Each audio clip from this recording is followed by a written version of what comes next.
thoughts before he delivers the game's first pitch. And it is a called strike. Puts us underway at 4 minutes past the hour of 1 o'clock in game 3 of the series. Serrano, who was 1 for 5 in the opener and 2 for 5 yesterday, swings at the second pitch of the game, lines it out to Casey Sauke, who is there. A couple of pitches, 1 away for Owen Cody. There's your first breaking ball right there, and he's going to need that pitch moving forward. You kept an eye on Owen Cody and his use of the off-speed pitches, and are very in tune with how critical they are today. They are. I mean, he's, the first fastball was 89, so he's not going to overpower them with a fastball. It's going to be location. It's going to be pitch mix, particularly with the breaking ball, because it seems to me that he likes to throw the breaking ball a little more often than he does the changeup. Off speed here, and that's up in the zone to Garrett Pennington in his first AB. Here's how it breaks down the way he utilizes everything in the arsenal. There you see good fastball usage as well as the breaking ball. That's going to come in on Pennington. That will hit him, and NC State's first base runner will be the second hitter of the game. He's done the hitting this weekend. 3 hit games in each of the first 2 contests for Garrett Pennington, but it goes the other way around this time as he is hit with the pitch. And a table set in front of the guy you highlighted in the order a moment ago, Makarevich. Guy who enters in the top 3 in both RBIs and doubles as a 60-plus RBI man in the ACC. Cody's first delivery his direction. 87 on the gun and off the plate away.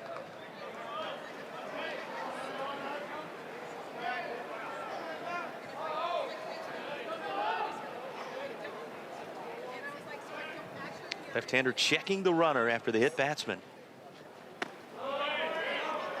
And he will miss low, 2-0 as he falls behind the dangerous Makarevich. This is not where he's going to want to be. Really important, especially with Pennington, Makarevich, and Cozart, that he stays ahead in the count. Will miss one more time, so 3-0 as he's trying to find something to the liking of our home plate umpire, Mike Jarbo.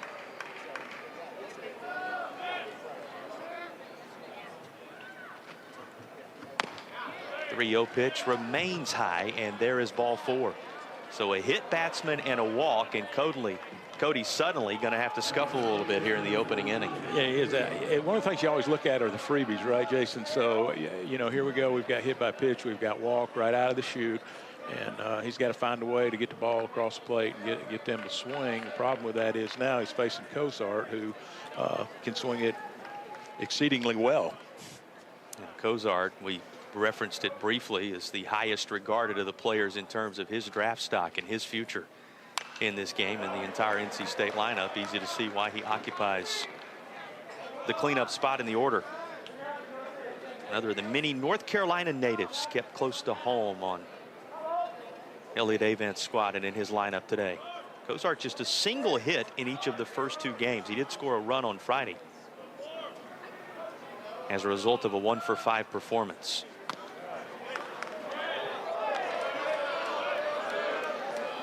Cody looking for the zone. Owen Cody making his 5th weekend start, including the last 4. One of handful of different guys that has occupied this Sunday spot. Gets the pop, third base. There is Becker. That'll let Owen Cody take a bit of a deep breath. Gets the second out of the ball game on a pop third base side. Haven't set the Virginia defense for you. You see Becker at third. O'Farrell is at short. Godbout and Ford on the right side of the infield today. It's Didowick, Whalen, and Sauke left to right in the outfield. And Ethan Anderson getting the start behind the plate in this one, with Ferentz in the designated hitter's role. Butterworth to the plate. For all the talk about home runs, he was the other guy in NC State's lineup that hit one on Friday. And he makes a bid for another here. This hit well, left center. The ballpark will not hold it, and the Wolfpack out to a 3-0 advantage on Brandon Butterworth's second home run of the weekend. Really nice swing right there. You know, that's the problem. You know, you fall behind with earlier hitters, and then you feel like you got to jam that first one in there, and they jump it and got it. So there you go. There's a nice swing. And, you know, he got all of it and got it out in left field. Brandon Butterworth, a guy who's bounced back from an 0 for 3 performance yesterday. He walked and ended up with sacrifice brought a run home. That was his contribution in game 2. So some type of contribution in all 3 games, but he bookends the weekends with home runs. One on Friday, now one here on Sunday ahead of Luke Nixon. And Cody, who got that second out on the pop-up, coach, and looked like he might be able to work on through a difficult inning, with one swing finds himself in a 3-0 hole. Yeah, I mean, that's true. It was a great pitch to Cozart to get him to pop up, and you know, he's got a shot to get out of the inning, and you know, unfortunately Butterworth got a hold of it. And you know, in my mind, it's not the home run, it's the hit by pitch, and it's the walk, because if he gives up one run there, or possibly in the top of the second, it really doesn't matter. Yeah, that swing becomes much bigger because of the 2 free passes that were handed out. That's an outstanding point. 1-2, the count to Luke Nixon. We saw both of the Nixon brothers in yesterday's contest. Chase getting a pinch hitting opportunity a little later in the contest, and Luke, who has 1 base knock and 8 at bats so far, and a walk to go along with it. Sees it at 2-2. You know, we may have, you know, maybe if there's a loose baseball or a glove or something down there that needs to be retrieved, but haven't introduced you to the entire umpiring crew. Probably a good time to do so as you see third base umpire Tony Carilli, who was behind the plate yesterday, clean things up down there. It'll have to wait a moment. This into center, and patrolling center field, able to find his way to it and make the play, is Bobby Whalen. We'll tell you about the rest of it. And he staked to a 3-0 lead before going to work against Griff O'Farrell. First pitch high to the Richmond native. O'Farrell with 4 hits this weekend. A number of pieces of history that Griff O'Farrell continues to chase. You know, there's so many categories, and we'll get into it as the day goes along, that he is climbing the all-time charts for Virginia. He sure is. He's proven to be a great player here. Defensively, offensively, and otherwise. Grounds it out to his counterpart. That's going to be handled by Butterworth. Well, you make a nice play in the field after the offensive contribution he had. Both ends of things handled by Butterworth to this point. He's joined by Makarevich at third base. It is Hebner at second, Pennington at first, Nixon, Serrano, Souls left to right in the outfield, and Cozart, of course, the talented, highly regarded catcher, receiving the pitches from Whitaker. Bobby Whalen takes a first pitch out of the zone. Logan Whitaker, as you saw from another familiar ACC location, as the native of Winston-Salem delivers one more time. 6'6", 221 in his redshirt senior campaign. You know, last year, 15 starts of the 16 appearances he made, 79 strikeouts in 79 2/3 innings. What jumps out at you from his year last year, only 17 walks last season. Unbelievable. I mean, what a season to have that kind of ratio. You know, coaches love pitchers that pump strikes, go at them. And he certainly did that last year, and he's off to a good start here today. That was the one thing they mentioned from the Florida State outing, as you see how it breaks down his pitch usage, that the walks were an indicator he's not completely himself yet. What can you say about his pitch mix? Yeah, well, I mean, I think at Florida State, you know, it was his first time back. They said he walked 3 guys. With regard to his mix, you know, I've been told he has an elite changeup, okay? And so we're planning to see that. And you know, but you know, right now he's showing a good slider early right here. Yeah, notched his first strikeout with it, and that is strikeout number 37 on the season, and now 33 2/3 innings of work. Casey Salke had a nice day yesterday. 3 for 5 with a pair of doubles. Drove home a run and scored a run in Virginia's 9-5 victory. Cavaliers took the early 3-0 lead yesterday NC State flipping the script in this one. It was 2-0 in the third inning. And then, of course, a couple of 3 spots in the 5th and 8th inning, respectively. The big offensive moments for UVA in the 8-5 win.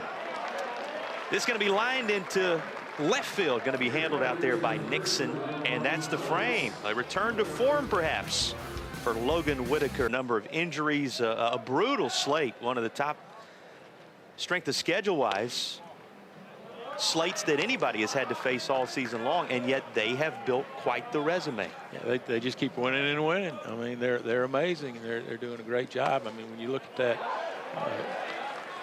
that number 6 strength of schedule across the country, I mean, that's very impressive to be where they are. Well, and they took the first 2 games of most of these series to get the job done, but they've taken series from Clemson, Duke, North Carolina. He split with Florida State last weekend with one of those games washed out by weather. It's starting to look really strong, this resume for NC State. It sure is, and this game is 3-0 lead right here. If they can get this one here, that will help them even more. Well, and then you look at what's in front of them to build upon these numbers. They have Wake Forest, a team climbing the ladder as we speak, having just taken the series from Clemson this weekend in the ACC. They have Wake coming to Raleigh next weekend with a chance to catapult themselves even further. Yeah, they sure do. The problem with that, Jason, is Wake is getting hot right now, and they're a little bit different team than they were 3 or 4 weeks ago. So, but that's going to be a really good series. Because what we know is NC State's going to compete. They're going to be right there, and that should be a great series. Most of those series wins we talked about, they came at home. So Wolfpack feeling good about the fact that it will be a home series. Close pitch to Chase Nixon. Mentioned we saw them both yesterday. He in a supporting role. It's right in behind his brother this go round, and he will show enough patience to draw the walk on the 3-2 offering. So Chase Nixon works his way aboard out of the 7 hole.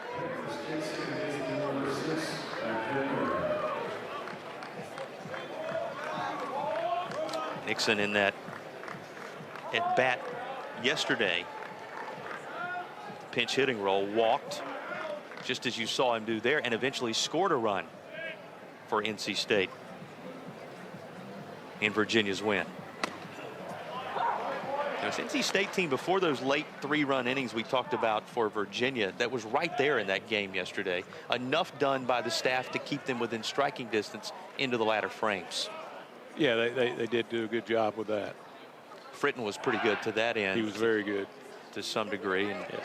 You consider what the starts have been for Virginia so far this weekend. It really, with pitching the X factor for both of these teams coming in, what the Hoos were able to receive on the first 2 days, keeping them in it on Friday night, and then providing the split of the series with the win yesterday, something Owen Cody hopes to follow up here. That's something that's the similarity between these 2 teams, where they are with regard to their pitching staff, is something that is very, very interesting to me. Both pretty potent offenses, and that's the reason they've had the success you know of well for Virginia, and we were just talking about for NC State. This is a little low to Hefner, as there is action in the Virginia bullpen already, with 3 runs in on 1 swing of Butterworth's at bat earlier, and a runner to begin things here in the 2nd, and this is bounced. Nice block by Owen Cody. You said it, Ethan Anderson in there. And there's a look at Bryson Moore, who is throwing for UVA.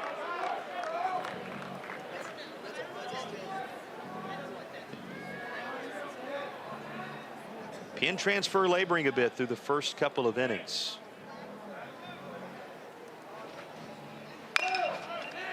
Gets a tapper back his direction. Owen Cody attempts to field it.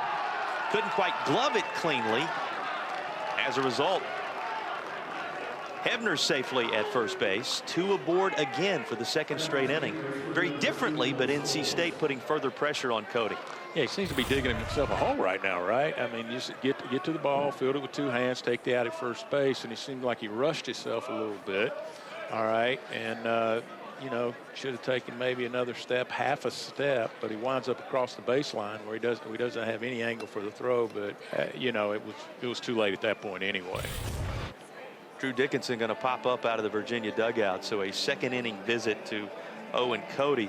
The one thing about these two pitchers, so he understands high leverage scenarios, high profile moments. He's in one here in a rubber match with NC State trying to pull away. Souls shows bunt. Can't make contact with it. It's 0-1. Souls in his return made his mark on the series Friday,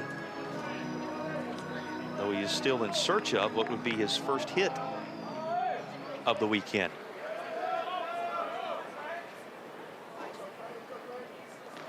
Being asked to square around once more, and Souls will bunt this third base side. Cody's only play is to first. He secures the out there, but it is a well executed sacrifice with two in scoring position for NC. Echo Road, the rivals of this NC State team in town here in Charlottesville, looking to build upon a 3-0 lead with two in scoring position for the top of the order in Serrano.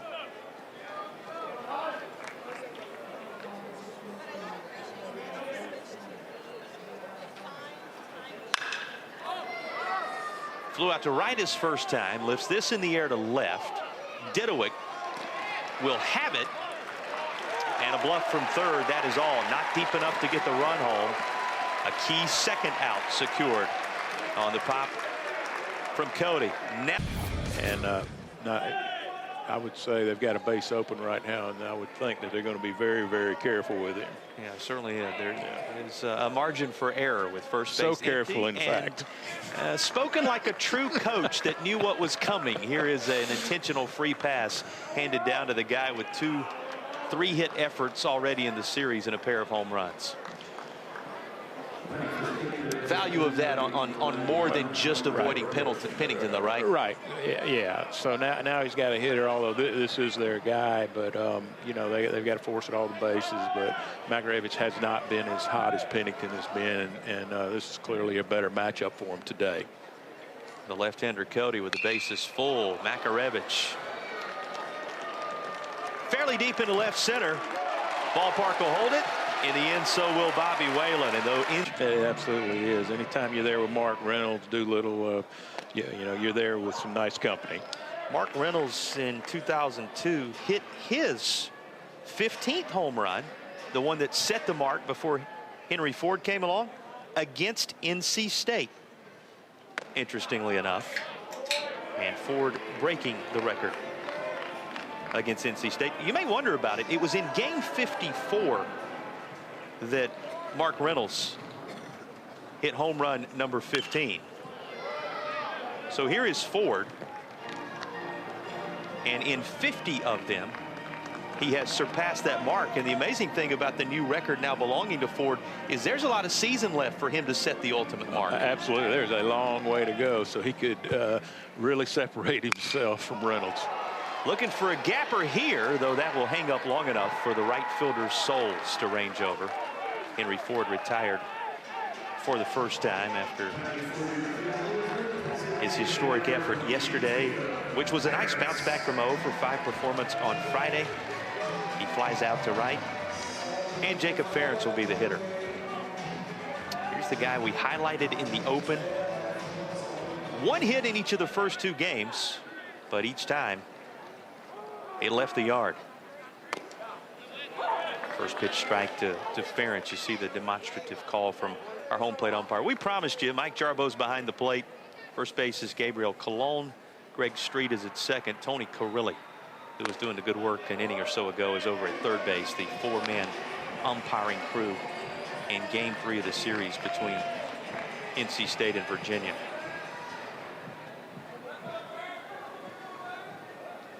Something you referenced about Jacob Ferentz, but his value in ACC competition is stock even higher than across the course of the regular year. Right. That's unusual, quite honestly. All right. Usually you see averages, on base percentages, whatnot, not quite as high in conference games. OK, obviously in conference you're playing a 3-game series. You're seeing their 3 best starters under normal circumstances. Midweek games, we all know, are a different animal, so to speak, and one can really pad their statistics. So to see him doing it in conference play is a big deal. particularly in his first year in the ACC as well as a D3 transfer. He'll be taken care of by a guy who knows a lot about making trips through the ACC, Logan Whitaker, on this pitch. Yeah, this is a good fastball up in the zone. He's underneath it, all right, and it's fine. I mean, Whitaker's really settling in nicely right here. And seems to me he's got it going today, and, you know, he's got a shot at extending himself a little bit. Had just the one inning of work across a couple of frames. A couple of outs in his first inning out of the pen, and then he was able to get the first out of the next inning that he started in that FSU series last weekend. That's it since the Louisville campaign, since the Louisville series. Came down with some type of flu bug is the best way they termed it, some type of illness. They don't really know to this moment exactly what happened, but he couldn't keep anything down and couldn't even think about baseball for a few weeks. In fact, lost 25 pounds along the way as part of the illness, and it's really just been a couple of weeks now that he's been back in baseball activities, and it is a welcome sight for NC State after whatever's going on with him. That again, there's still been no complete determination of what happened. Just to have him back in the arsenal is one of the key pieces of their stable. He will hit Ethan Anderson here, and Anderson going to work his way to first base, so there's going to be a base runner with 2 down. But what you're seeing from Whitaker today, what NC State had hoped for after having him out of availability for so long. Yeah, I mean, they've got to be thrilled with what's going on right now. It's safe to save this hit by pitch. It just barely grazes him. But you know, he's settling in. You know, he's out for 3 weeks with illness. It takes him 3 weeks to build back up so he can you know, get his elevate his pitch count a little bit. And here he is today doing a great job right now. A guy who, you know, he's given them today. The discussion is how much length can he provide after an extended illness and after working his way back to baseball activity. He had a career high 8 innings against Florida State back in April of last season with 8 strikeouts, no walks, and no base runners in 7 of the 8 innings. That's how good he can be.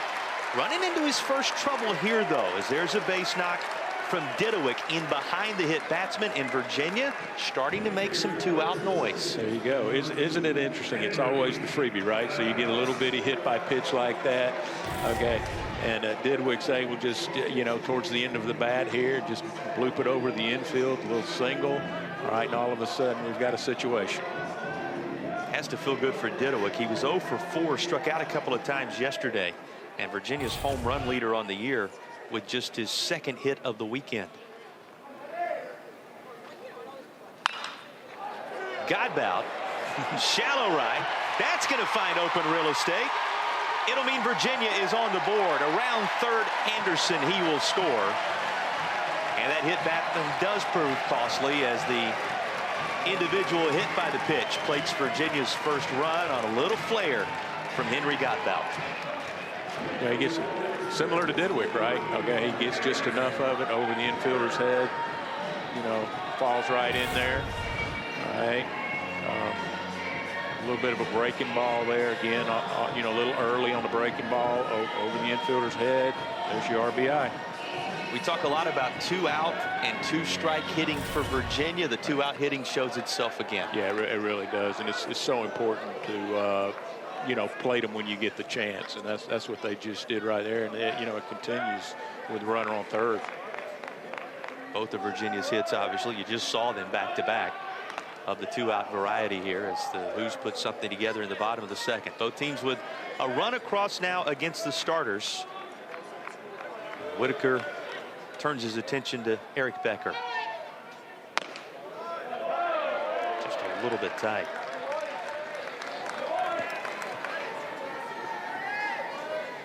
You know, so many times if you could just get the pitcher in the stretch, it's amazing. Break his rhythm just a bit. Yeah. Another toss to check on Godbout.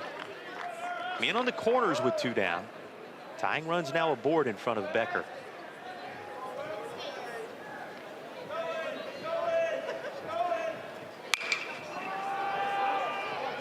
The Becker, the other of the freshmen in the Virginia lineup consistently for all the headlines that Henry Ford grabs. He has been a pretty good day-to-day player for Virginia in the 9 spot. Yeah, he sure has. For particularly as a first-year guy. I mean, 6 doubles, 6 homers. All right, and this is somebody that has earned his way in the lineup early in his career and looks to have a good career here.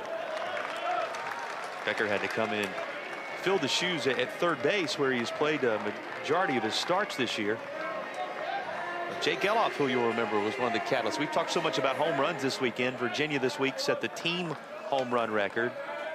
Ford yesterday setting the freshman home run record, guy who had the all-time home run record. And the gentleman who's come in and taken that spot defensively has a big hit for Virginia here. That'll bring Dedewick home.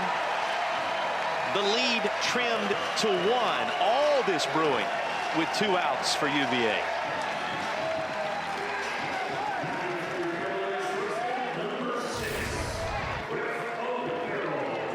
Probably ball right down the middle. Gets around it nicely. Nice level swing. Nice line drive.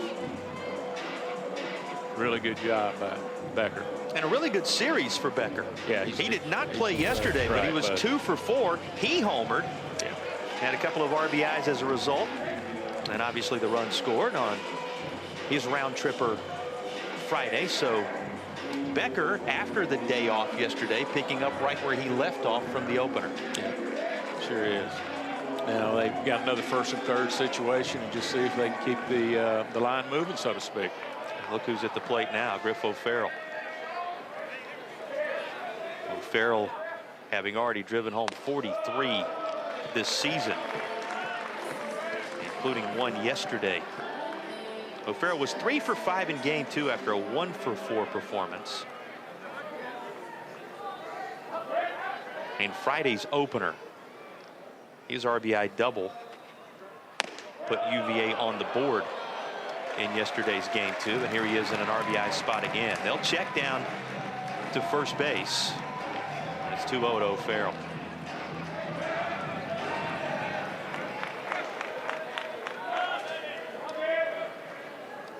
Becker rolls the lineup around from the bottom to O'Farrell at the top. As we talked about it, this lineup top to bottom, and this is a reminder of it when you have the 9-hole hitter set the stage for the leadoff guy to pick up further RBIs potentially. At top to bottom, no place to sleep on this Virginia order.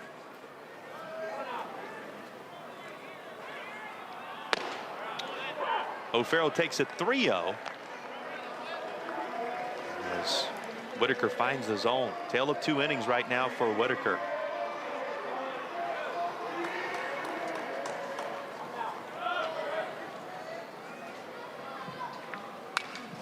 O'Farrell fights this off, and now a full count to Griff O'Farrell. O'Farrell, the other player, alongside of Casey Salke, who had a pair of doubles yesterday for Virginia. And again, his first one put Virginia on the board en route to what would ultimately become that 9-5 win. Runner moving from first, and that's nearly the same location as that double that opened the scoring yesterday. He'll sneak it inside the third baseline. Who's plate 2? And Griff O'Farrell has given Virginia the lead. The latest impact swing from this 2-out rally in the second.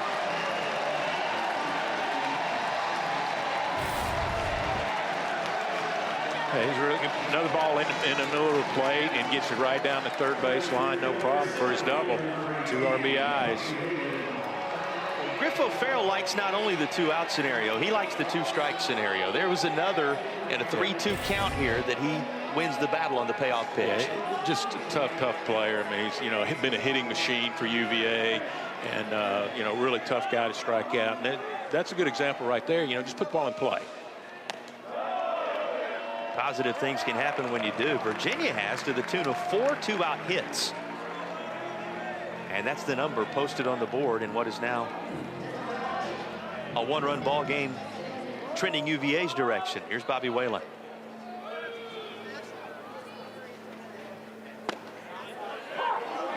He'll take a called strike. Well, after securing 2 outs in this inning.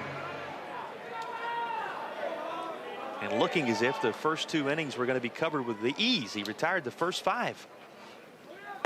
Logan Whitaker running into some major issues trying to secure that final out. Think about it. First inning, got a ground out, a strikeout, and a fly out.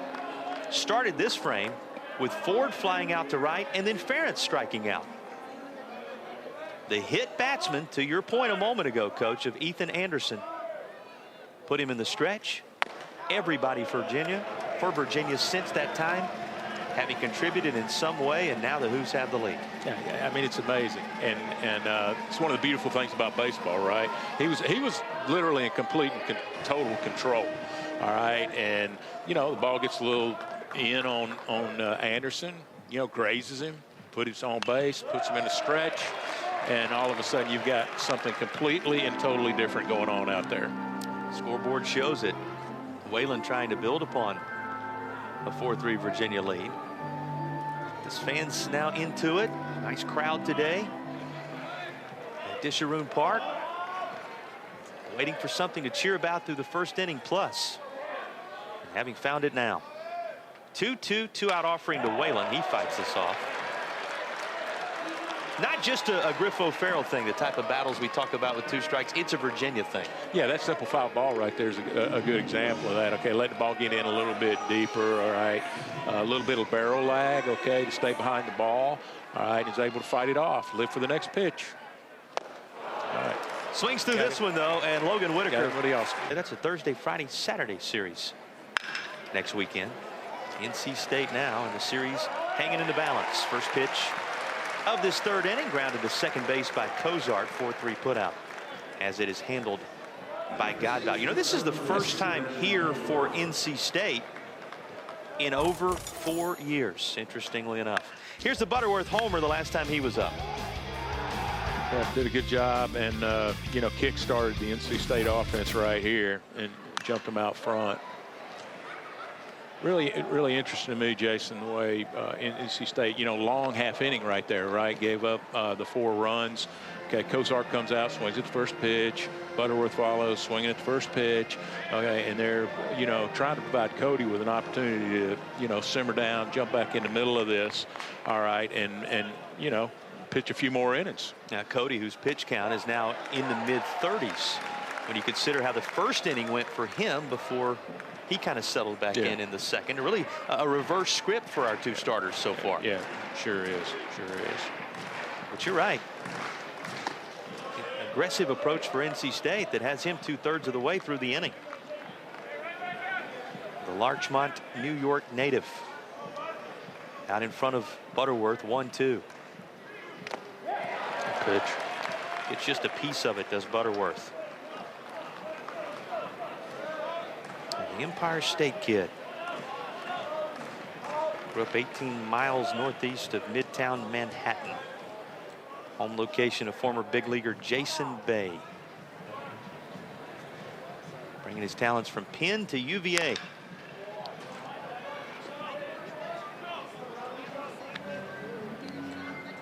course, Larchmont, the home location of Owen Cody, also eventual home of golfing legend Tommy Armour, the Silver Scott. Owen Cody. Starter on Friday nights at Penn. Big Sunday on his shoulders at Virginia. And he will come away with the strikeout. Little housekeeping required by Ethan Anderson to take care of this punch out in full. But what a pitch from Cody. Yeah, so during this sequence, there's your breaking ball down in the dirt, and you know, Butterworth swung at a couple of pitches down in the dirt. Okay, and so I think that's an indicator. I mean, that's where Cody's going to need to be. All right, instead of, you know, elevating balls too early and too often, which is possibly what he did early. You talk about the off-speed pitches. You Yes. talk about down in the zone. What we're seeing from Owen Cody now, what Virginia hopes to get some length from him from. Yeah, I would think so, and I might even go as far as say below the zone at times. Below the zone when Yeah. needed. Yes. 1-1 is count on Luke Nixon.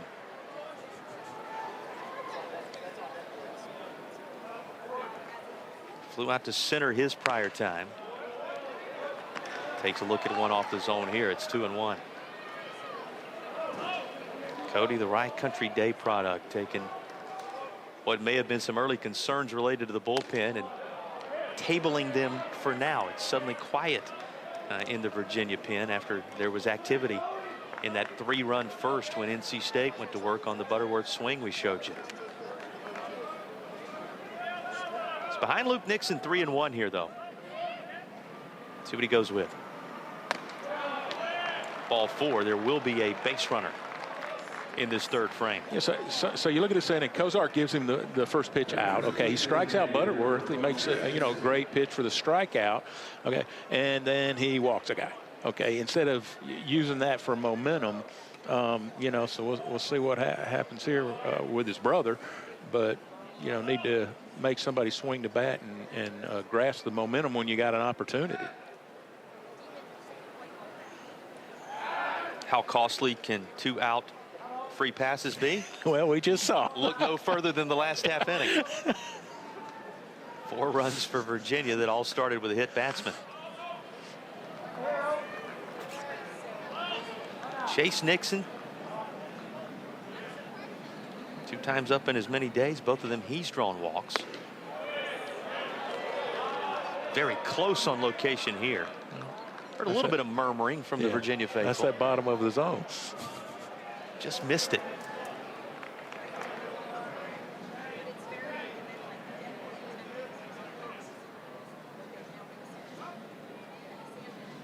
Deliberate and eventually going over to first base to check on the other of the Nixon brothers. He swiped 9 bags and been caught 3 times this year.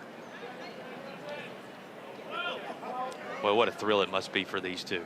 You think about playing with your brother on an ACC weekend. So much hanging in the balance. Got to be a lot of fun for them. Henry Ford reminding you he's as strong defensively as all that other offensive impact we talk about from the Virginia first year. Here's the play from Ford. Okay, you see him hold on the things that she did for me through the years and taught me a lot of lessons.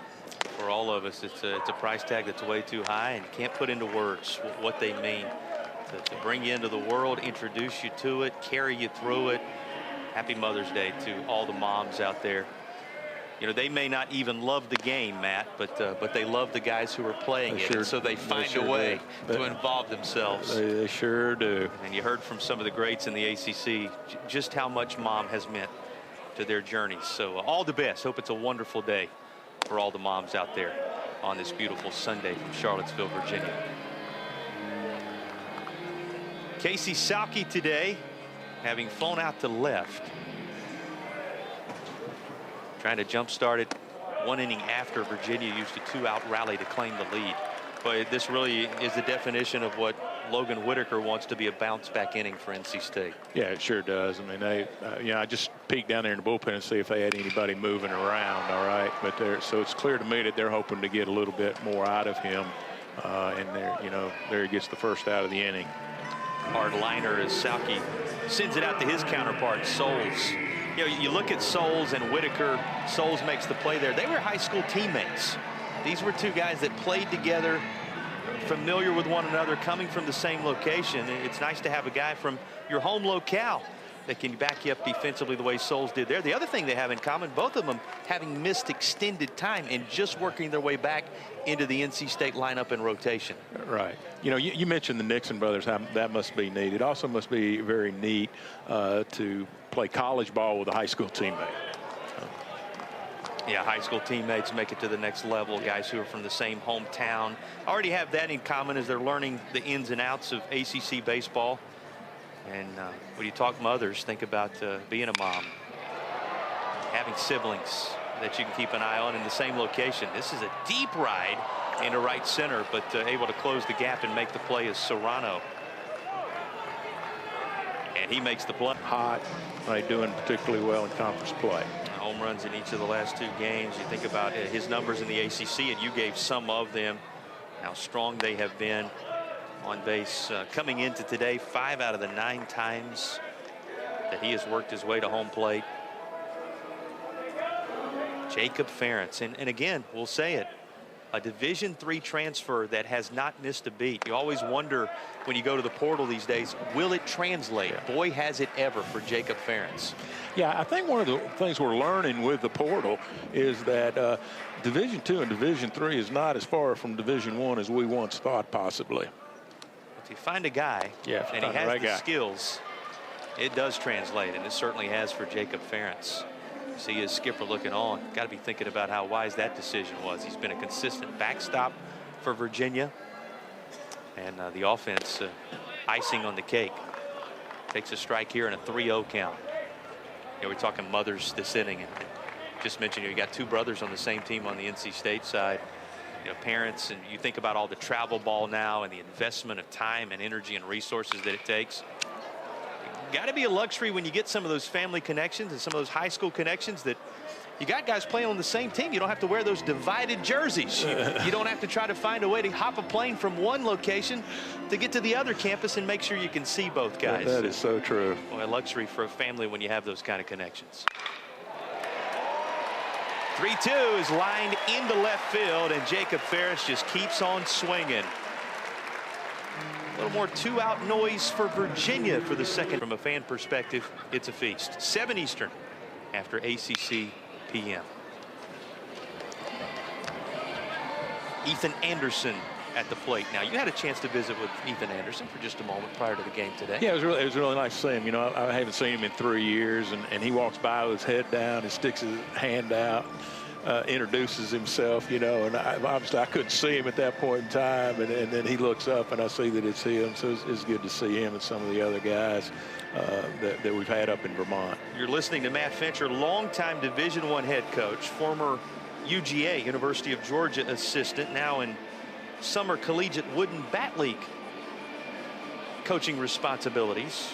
And Ethan Anderson, one of a number of guys on the Virginia roster that have made the trip to Vermont, play for the Lake Monsters at one point in summer college ball.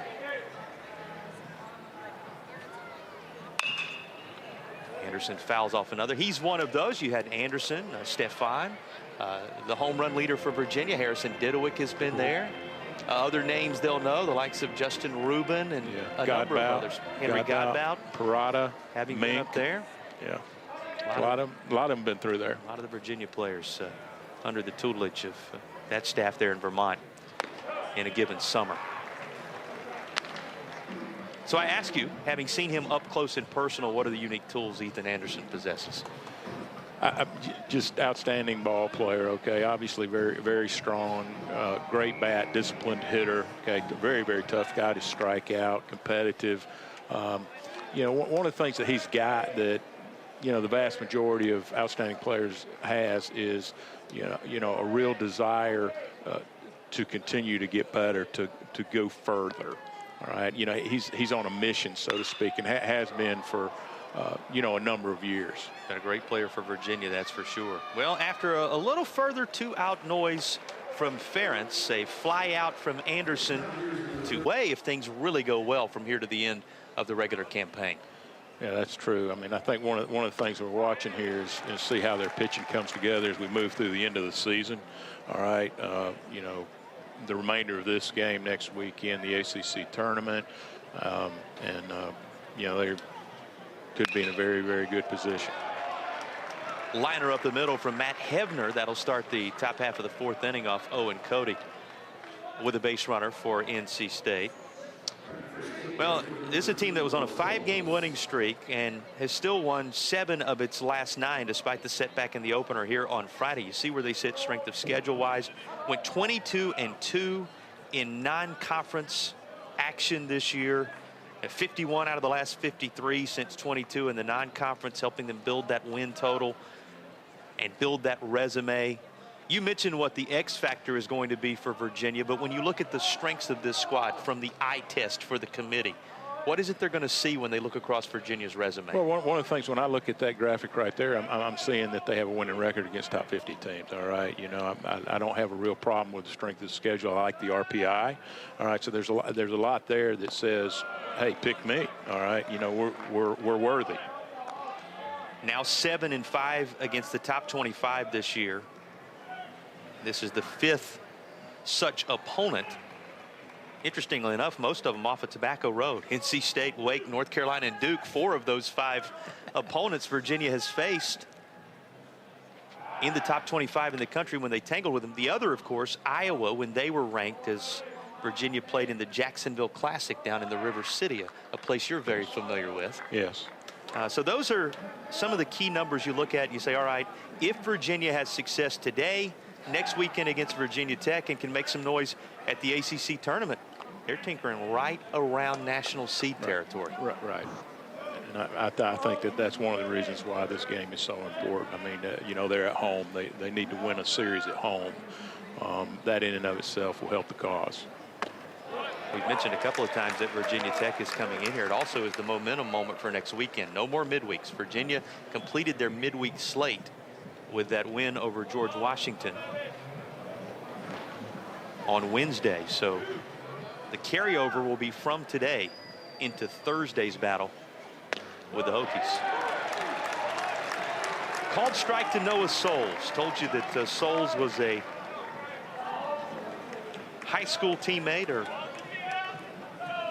has that connection with the starter Logan Whitaker today. Also told you a lot about his return and how they expect him, with a very high ceiling and expectation, to be a spark plug for this team once he comes into his own down the stretch. Souls officially 0 for 3, officially 0 for 2 in the contest this weekend, but you know of his contributions on Friday. Here's a 2-2. It's cued off the end of the bat. It'll stay 2 balls and 2 strikes. Left-handed pitching, and Souls out there doing battle with it. Leadoff base runner with Hebner's single up the middle as NC State has a tying run out there.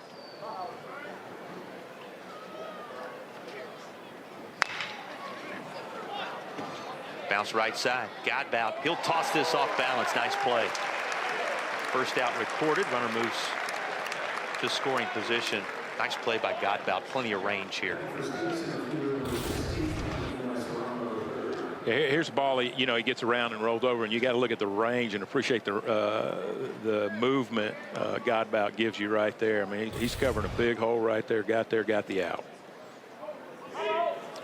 Godbout, a big absence for Virginia at one point in the season when he was out for several weeks with an injury. So important for the Hoos to have him back for the stretch run. Out to Didowick, and the left fielder makes the play. 2 down now. Well, pivotal series around the ACC, that's certainly one of them.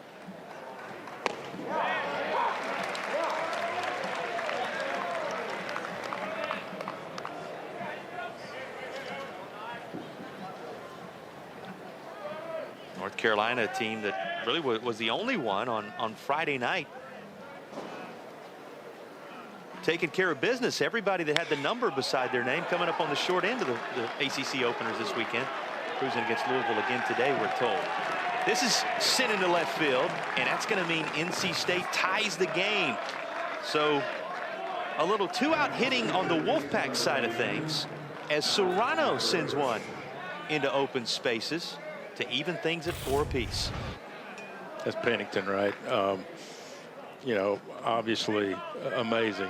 Always Pennington, and so you got a base open, but they gave him something and he got it. You're right. I beg your pardon. It seems it's Pennington every time. You're on the money, Coach. Yeah. He continues to swing a red-hot bat here. Does Pennington as he finds a way to even things up for the Wolfpack here. 4 apiece now on the strength of just 3 hits.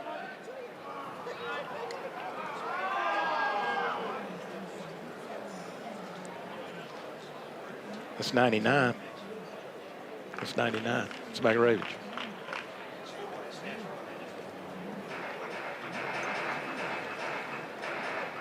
Little visit from Brian O'Connor here in the at-bat of Makarevich.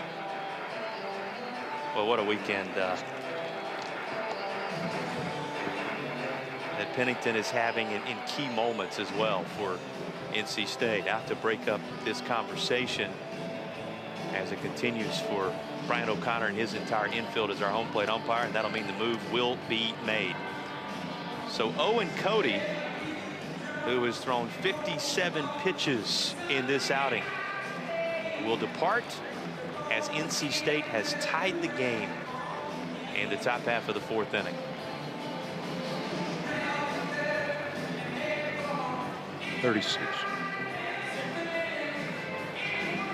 And leading off first after tying the game for NC State with his base knock.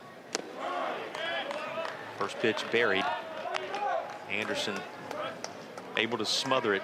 Makarevich, as you can see, a run scored today off of the walk. He also flew out to center field. Those are the 2 times he has occupied the batter box here in game 3.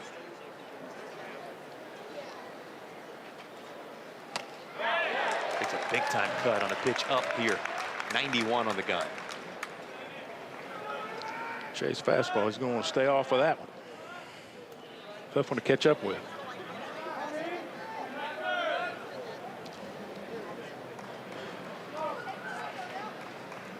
Virginia first year delivering his 1-1, and that is also downstairs. 2 balls and a strike.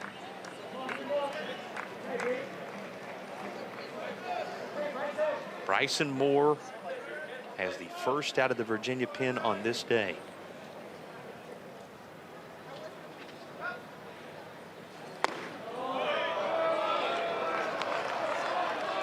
Now the fans wanted that call. Runs the count to 3-1 instead. Moore saw action in the midweek, that 18-5 victory over GW, through a couple of innings for Virginia.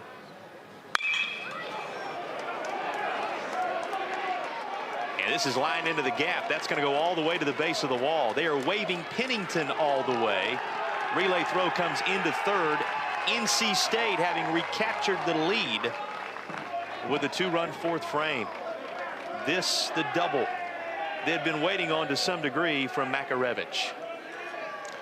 Yeah, he's the type of hitter you're only going to hold down for so long. All right, well located pitch, you know, outer third over to the edge, but Makarevich waits on the ball, lets it get a little deep. All right, flattens out on it, drives it through the gap, and scores a run. Okay, there you see him rounding third, scoring the run.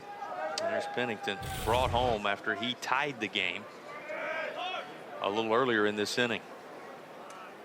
Cozart to bat now. Gets away from Anderson enough that Makarevich is over to third. He's now 90 feet away. Will it be a 6th run of the game for NC State?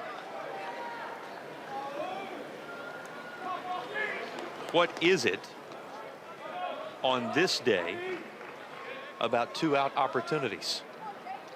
Virginia capitalizing on them in a 4-run bottom of the 2nd inning.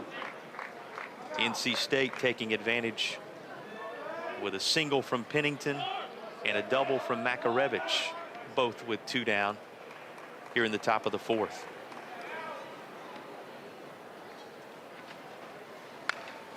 Cozart trying to contribute in the same fashion. That came all the way back, caught our home plate umpire. That was lined straight back against the backstop.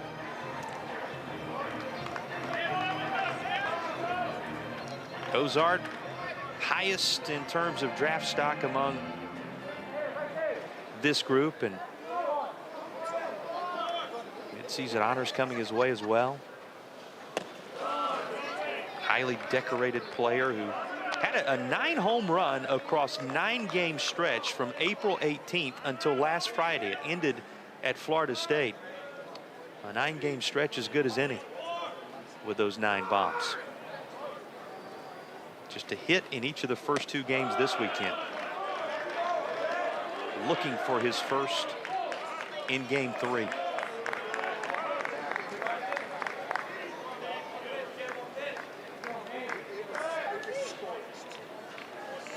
It would mean a run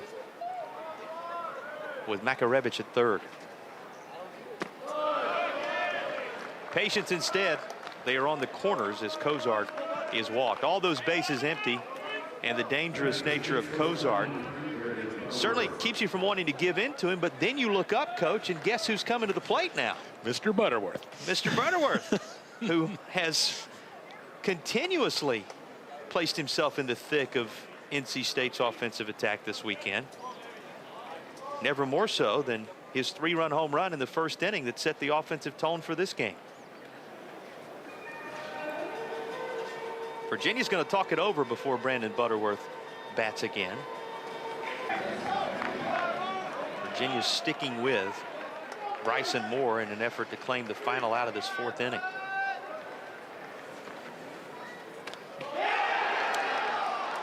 Skips away from Anderson. Makarevich comes home. It is a 6-4 NC State lead in what is now a 3-run frame.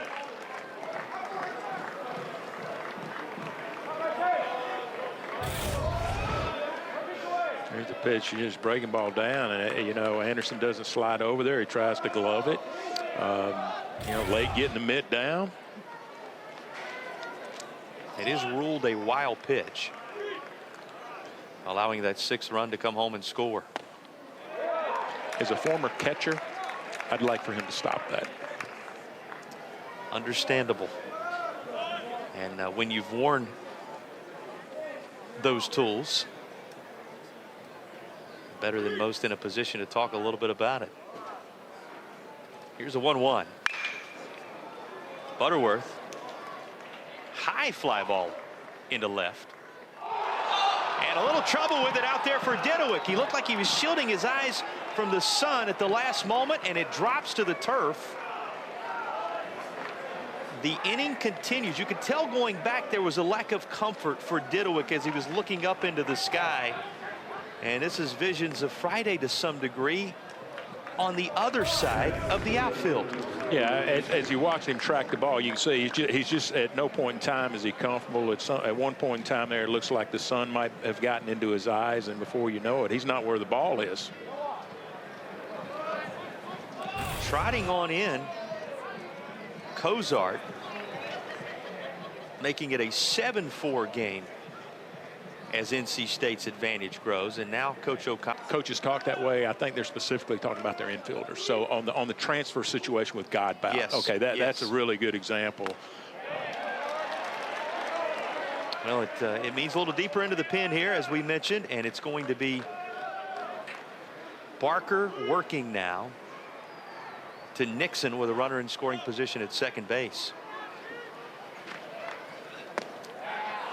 4 runs in this case for NC State on the strength of 3 hits with 2 down in the ball game, and the 2-out noise in this inning. Anderson has to chase this a bit laterally before gathering it up. One of the things that has always interested me, I've always said, it's not so much what you do, it's what you don't do. Okay, like, you know, you don't not catch an easy fly ball. All right, you know the errors that would make, the walks, the hit by pitches that we're seeing today. Runner moving. Anderson throws down to third, but it is a swiped bag. 12th of the year for Butterworth. Reminding everyone of his speed as he's now 90 feet away with what would be an 8th run for NC State.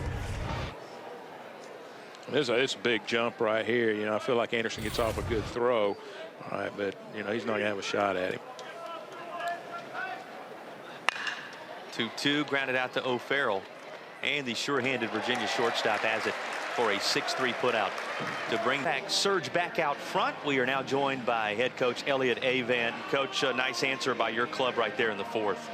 Yeah, we needed that. It's a great ball game between 2 great clubs, and it's a great day here in Charlottesville. But you know, Whitaker's got great stuff today. He's got a curveball, change, and fastball, locating all 3. Unfortunate inning for him in that second when he had 2 outs, nobody on, and 2 strikes, and things went haywire a little bit. But that was a good answer by us. A couple big 2-out hits by Pennington and Makarevich, and then we got the couple wild pitches to get runs home. Coach, I was wondering if you'd speak for a moment about Whitaker and all that he's been through to get to this point, just to be here today to do this.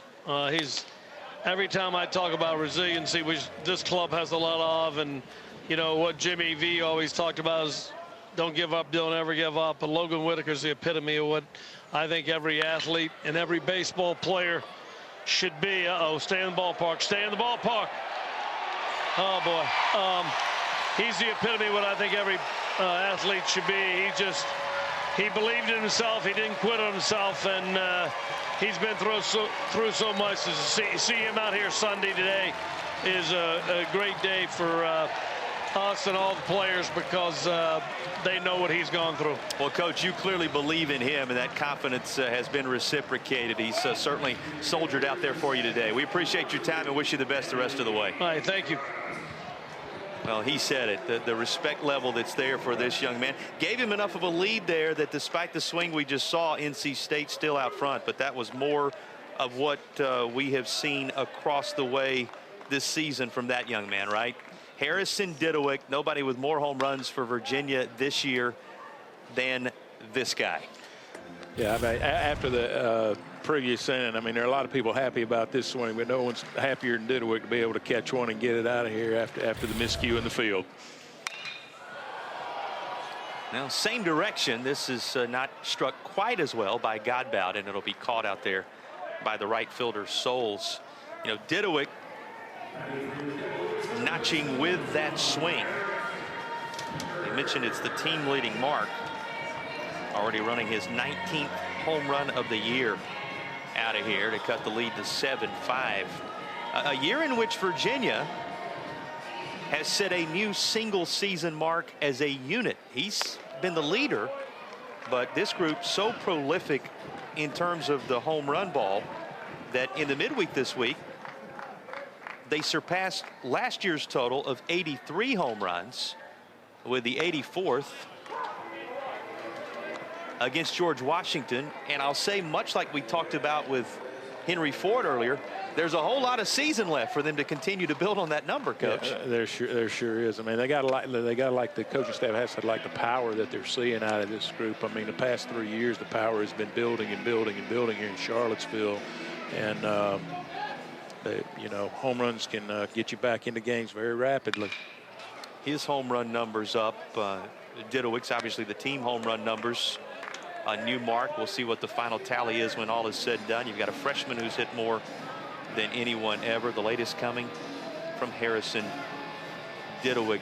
Harrison Didowick, a reminder of those sophomore strides that we talk so much about. I got to ask you, from a coaching standpoint, what do you see in a guy like that from one year to the next that allows him to continue to progress? Yeah, I think between the first year, second year, there's a big opportunity there. You know, a guy comes to college, everybody knows, hey, I've never been through this. I don't know, you know, schoolwork, you know, weight training, everything's new, all right? And a lot of times the first year guys just try to get through the year.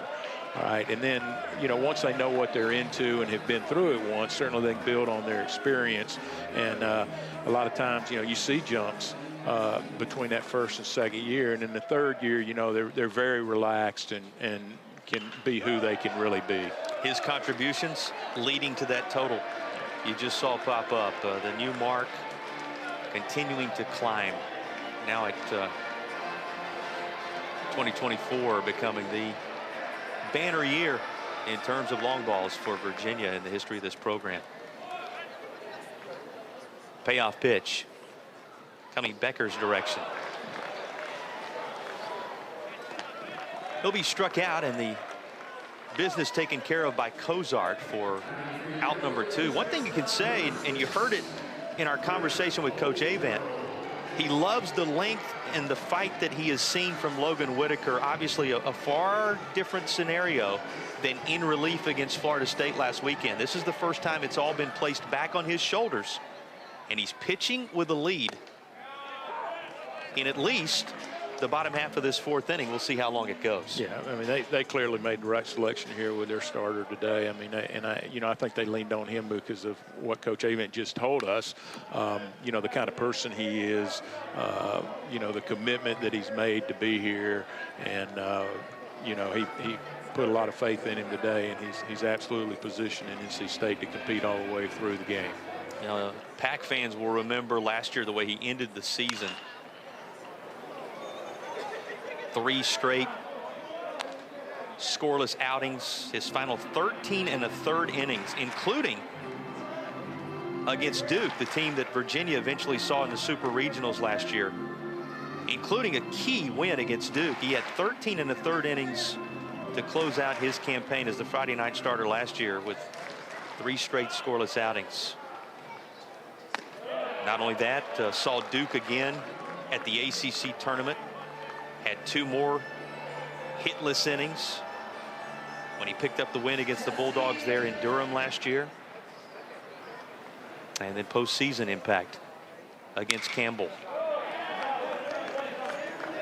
Went 4 1/3 scoreless in the NCAA tournament. So when you talk about experience, those are some of the storylines and numbers that back up not only what Coach Avent was saying earlier, but just what you were saying, Coach, about what Logan Whitaker means to this staff. 1-2 to O'Farrell, and he takes down. This is mindful of that at bat we talked so much about yesterday with O'Farrell, where everything that was anywhere close he spoiled until he finally got a ball or 2 and worked the count into his favor. That's true. He is one pesky hitter. Trademark Griff O'Farrell. Sends this into center, but it's going to hang up long enough for Serrano to make the play. That'll bring the 4th inning to it. From the suspended game yesterday against Florida State, taking down the Noles, and we would be remiss if we did not reference Charlie Condon, with a former Georgia assistant and a Georgia guy through and through in the booth. The numbers Charlie Condon has put together this year, monster-like. Yeah, they are video game numbers. Insane. What a year he's having. And, you know, there's an individual that has really developed across time, okay? You know, we might forget that he was a walk-on as a freshman. No offers. Preferred walk-on opportunity at Georgia. That was it. It's not like he wanted to go to Georgia and had a chance somewhere else and decided to do that. There was nobody else looking at a guy that has become the premier slugger in college baseball this season. Matt Hevner is going to lead things off for NC State. Going to be Hevner, followed by Souls, and then the top of the order and Serrano, as Blake Barker remains after getting the final 2 outs of what was a 4-run top of the 4th inning.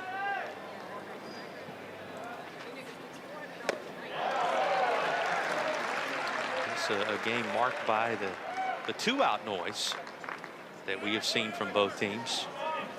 And the clubs separated by just a couple of runs at this point. 1-2 pitch. Third baseman, off balance throw. The tag was needed by Ford on the other end of that, and he makes the play nicely. Well, we were talking Charlie Condon there. Let's take one more look at this play by Ford. It's a good job of him coming to get the ball. You know, big hop right there, does a good job closing space and makes enough of a throw.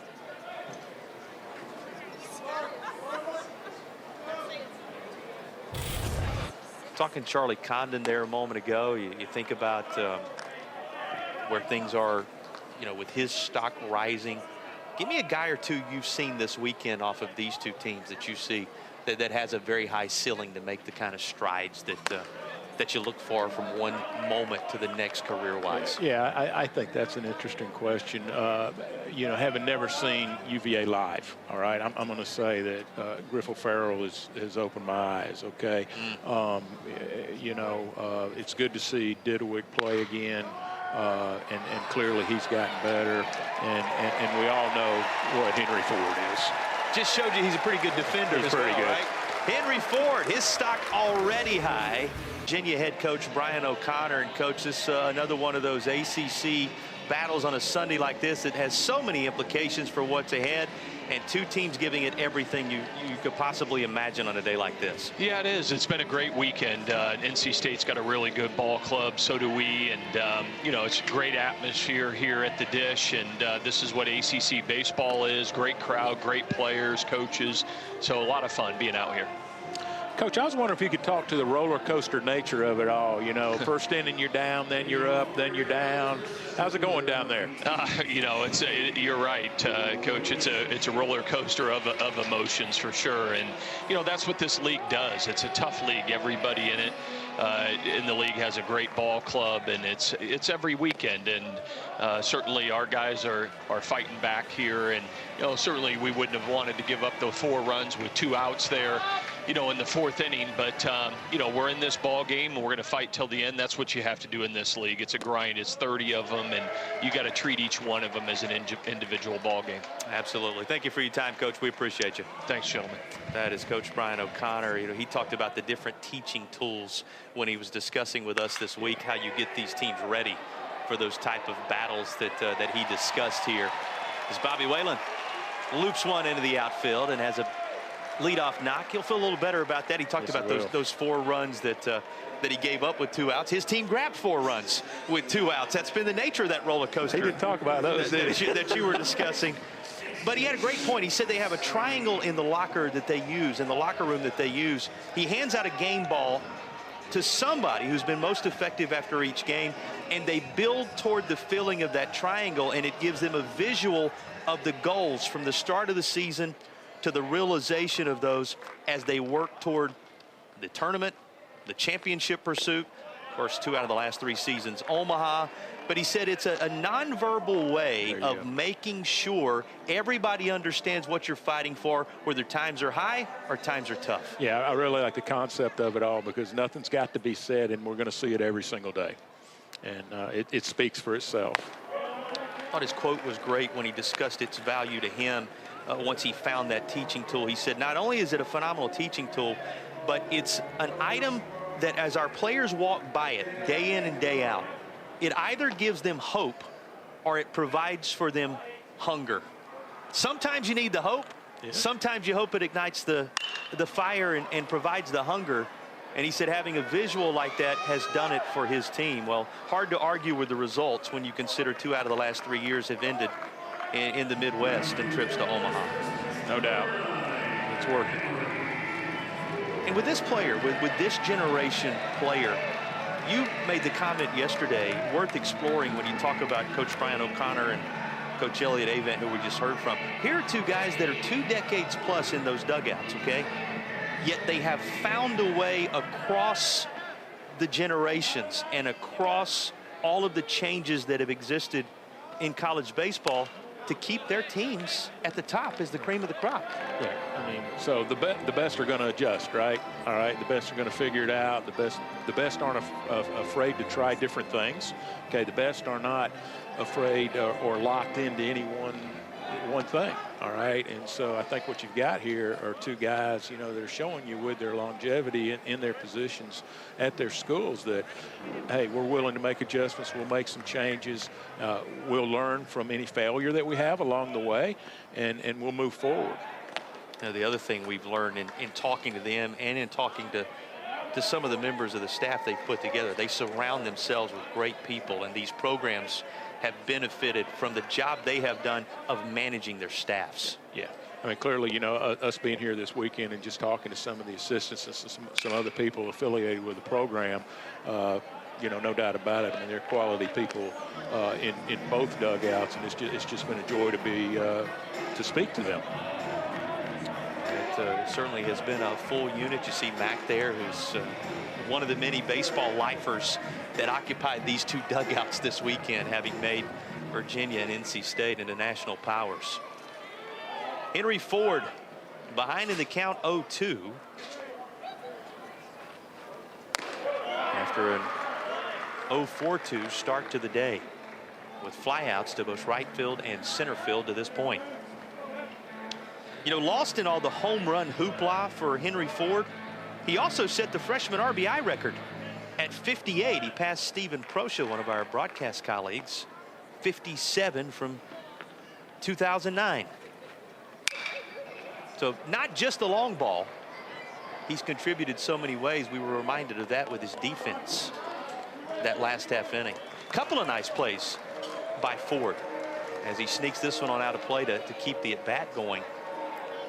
The play he made to apply the tag on the throw that was just up the line, and then the pick to finish off the inning, showing some major versatility defensively. Yeah, he's shown some skills over at first base, and I mean, it's People think first base is an easy position to play, and I would submit to you, no, it is not. Okay, because I mean, think about it, your foot's on the bag, the runner's arriving a good bit of the time. The throw is really rarely right to you. All right, there's always something you got to do to catch the ball, even on a conventional play. And then we mix in some of these plays that we've seen Ford make today, and it gets a little delicate down there. He's handled that beautifully. Henry Ford, one of those guys. You said after seeing him in BP a little bit earlier today, eye test a little different when you're down there field level related to him as well. Yeah, so I mean, you can see when you get down there in the field, you see the size and the strength, the athleticism. Complete package in the very early stages of what should be a tremendous career. This battle going to be won by Whitaker, a called strike 3. You saw Ford's reaction. He wasn't so sure, and the fans in behind him as a result. Yeah, Matt, it looked like that ball just caught the outer edge. One more look at it as Henry Ford is retired on strikes. 2 down for Jacob Ferentz. Logan Whitaker, his pitch count. Did we say he'd probably throw 50 or That's so what we today? thought. Yeah, 92. The pitch count for Logan Whitaker. So maybe we're talking about 150. A warrior out there on the mound for NC State. It is a window into what he has meant to this program for a long, long time. Not just a guy you're working back from injury, as Elliot Avent does now come out of the dugout. Not just the fact that he's worked back from injury, but the foundational building blocks he laid in his career earned him the respect and the... Feels like he's got the right guy on the mound. Went 4 1/3 and picked up the W in the split with Florida State last weekend. Cooper Consiglio working to Jacob Ferentz with 2 down in the bottom half of this 5th inning, just past the midway point in a game that is as critical as they come for these two programs, regular season wise at least, as the term that you used, Coach, a separator Sunday here between Virginia and NC State. Has another key battle with Ferentz, who's been seeing it well of late. And again, you may look at it and say, well, wait a minute, you got one team that's 10th in the country, you got one team that's 23rd in the country. Well, that may be true, but NC State surging, still has Wake Forest next weekend. Plenty of work left the Wolfpack can do. Virginia has the Commonwealth Clash on the horizon. Who knows what happens at the ACC tournament? And if these teams come closer to one another with an NC State win here today, all of a sudden you're laying both resumes on the table and looking for something to separate them. This series would be just that. It would be. And let's remember that, the rankings don't play quite the role that strength of schedule, RPI, You got it. and some of the other metrics do. 100%. Here's the 3-1 to Jacob Ferentz. He will take a pitch out of the zone. Something else coming together with 2 outs. It's been the storyline of the day.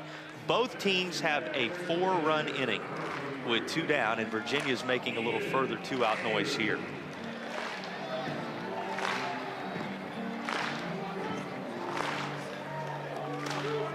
Ethan Anderson to the plate. Well, it was Anderson hit by a pitch in the 2nd inning that took Logan Whitaker out of his early rhythm.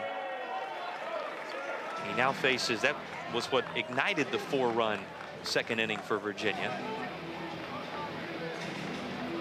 In that 2-out theme, take a look at these two teams. 9 RBI of that variety on this Sunday. And now he's up in a prime spot again. Anderson, who's at bat, is one you really can go back and circle as a turning point in this game. At that moment, is up in another key spot for Virginia. So he's got a wonderful opportunity to create another turning point.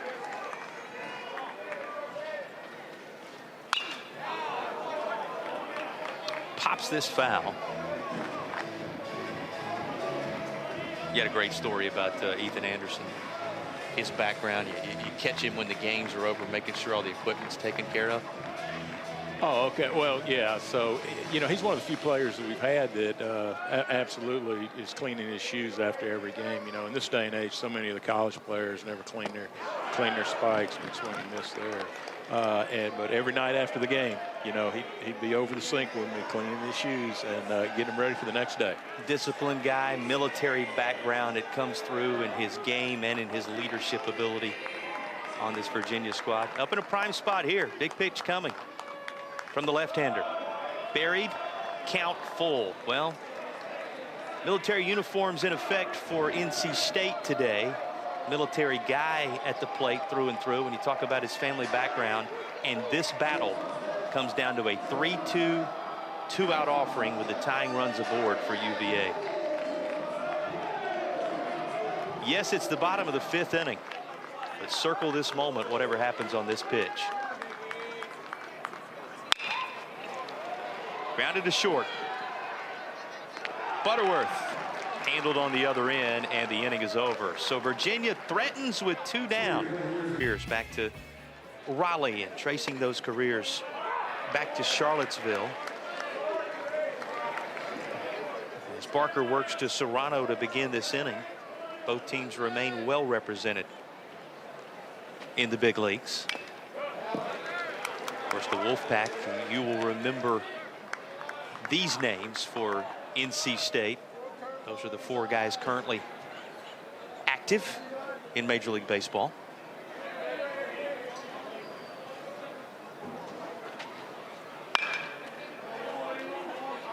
And a host of them on the Virginia side of things. You think about Trey Turner and Bailey and their time in Raleigh, and it's Trey Turner's name. I mean, what a player. And I know he's injured right now, but you talk about exciting.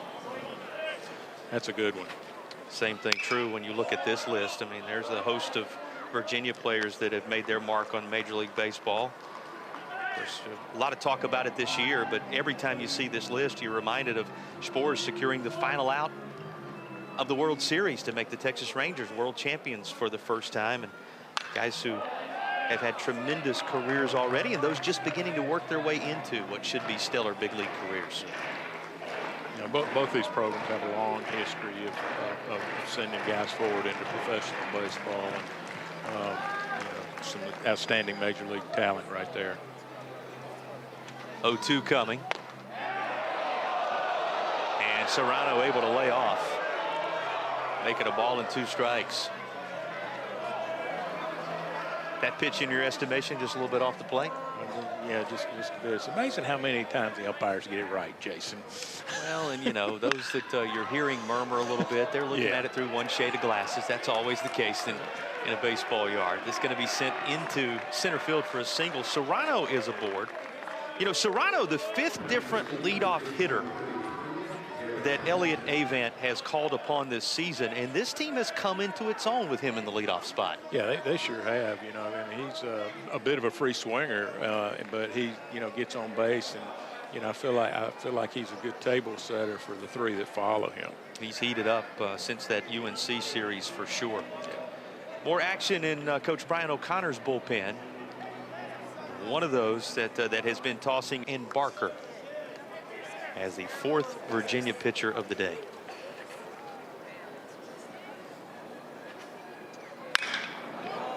Pennington, again a deep fly. Center fielder looking up. That clears the batter's eye for his 3rd home run of the weekend. Garrett Pennington having homered in all 3 games. And this one well beyond 404. I think that one's more impressive than the one that I was so impressed with. He wanted to take it to a whole new level for you. He did. Garrett Pennington brings him out of the first base dugout with this swing. Yeah, this is just a tremendous blast. That ball centered up for him. Boy, he squares that thing up. And, it was a no-doubter, and it is a long, long way out there. Kicked right into it. Wayland fooled you a little bit. He went all the way back to the wall looking up as if that may come down, and it never made contact with the batter's eye. Cleared it. Old Glory height out there in center field as he sent it out of Davenport Field. And just like that, the score from yesterday is flipped. Virginia was a 9-5 winner. They trail NC State by that margin here. Tail of the tape coming in. 427 on that swing from Pennington.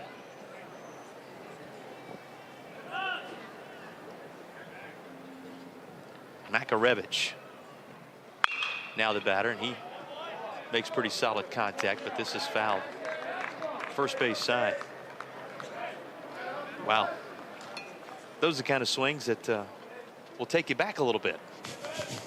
They sure will. Pennington's had 3 of them this weekend. Oh, yeah, what a weekend he's having. I mean, boy, he's got to be overjoyed, and still a chance to do more, right? Well, let's talk about the trio that Virginia's in the midst of pitching to right now. Pennington, Makarevich, and Cozart. They were the ones you really focused on in this lineup. As advertised on Friday, he's been as advertised all weekend. Makarevich heating it up of late. You know, when this trio, he's going to fly out here for the first out. Let's see if Didowick continuing to shield his eyes, he'll make the play. But when that trio is clicking on all cylinders, they make this a very difficult lineup to face. Yeah, they are. All of them are very offensive. They've got strength. All right, they can use the field. They can change the game in a single moment, as we saw with Pennington just now. You know, even though Makarevich and Cozart haven't done quite as well as they would like this weekend, you know, Pennington's been able to carry them, and you know, just need to navigate this trio probably one more time in this game, and you know, see where you go from there. And they've been bookended this weekend by Serrano at the top, who, remember, was the catalyst for what was a 2-run home run there, and Butterworth on the backside of it, who's had plenty of power in his own bat this weekend. I think that's a really good point right there. And so that really extends the lineup, right? So instead of talking about 3 guys, we're now talking about 5 guys.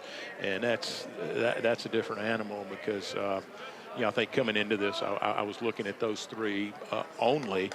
But, you know, Serrano and Butterworth have proven that they're part of this too. The single from Serrano off of Barker. Then Pennington homers off Hungate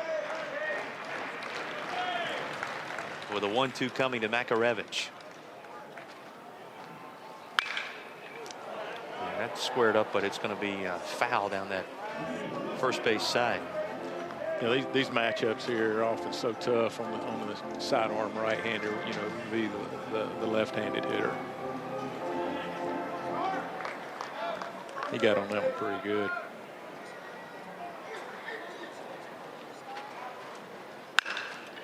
Grounded just foul this time.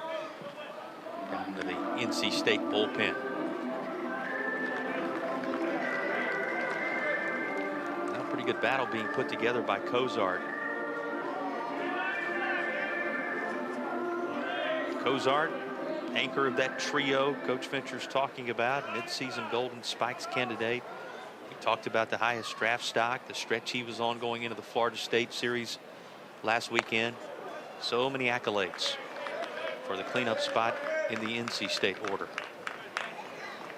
And a guy at a High Point, North Carolina, kept his talents in state. You know, you got options when you're in that part of North Carolina, right? Right there in the ACC, you got plenty of options. A win for NC State that he chose to bring his talents to Raleigh. Swings over the top of this. Hungate gets the strikeout. We'll make up those programs. 7 Eastern after ACCPN. Right here on the ACC Network and the ESPN app. First, congratulations are in order to that Duke softball team, right? They end up claiming the ACC championship yesterday. Blue Devils defeated FSU 6-3 in Durham, hosting the tournament. 2,200 plus saw it as Duke claimed the 2024 softball championship. Selections and NCAA tournament action right around the corner en route to the Women's College World Series in the coming days.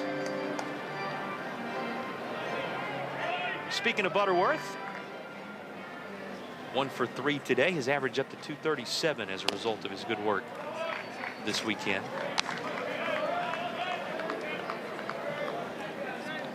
Came off of a day yesterday in which he was 0 for 3.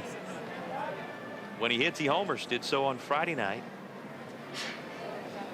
And again in the first inning today.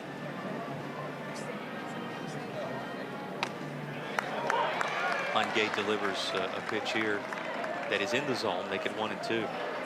Talked about that stretch for Hungate, the 4-0 with a 1.06 ERA across his 6 appearances leading in here. 16 in the third innings. Just 1 walk and 5 strikeouts.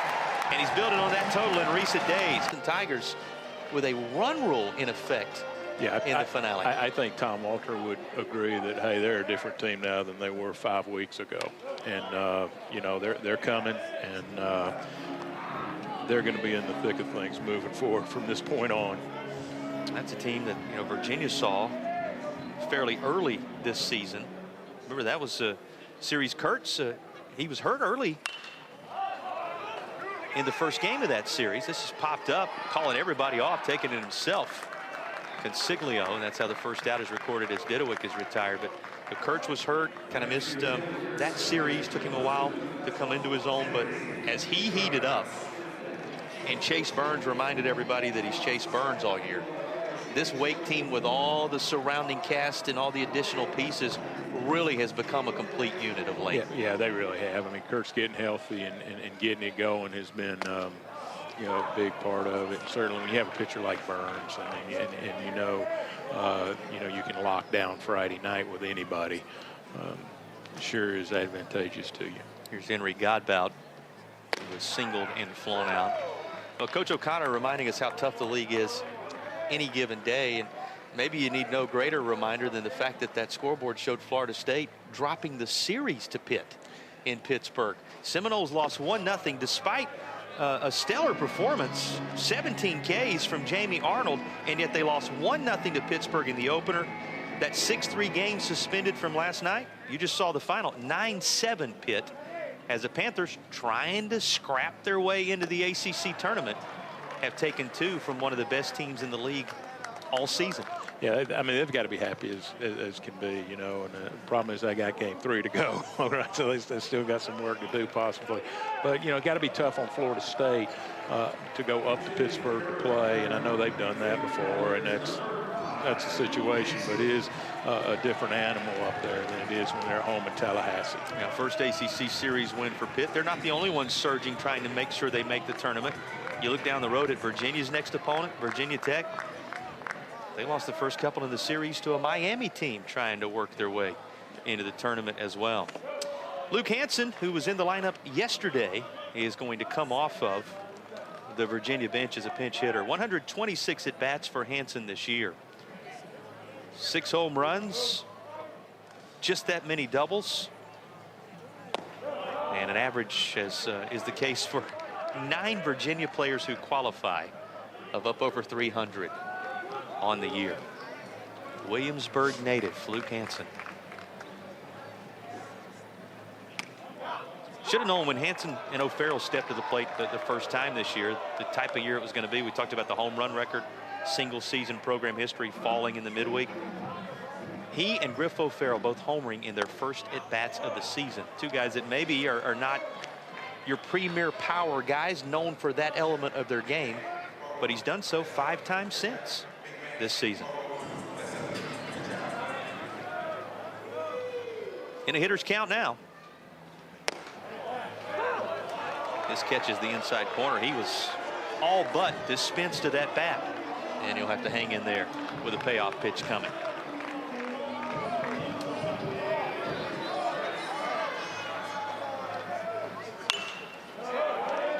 Hansen fouls this off. You were with us yesterday, you know it. Hansen was 1 for 4, scored a run.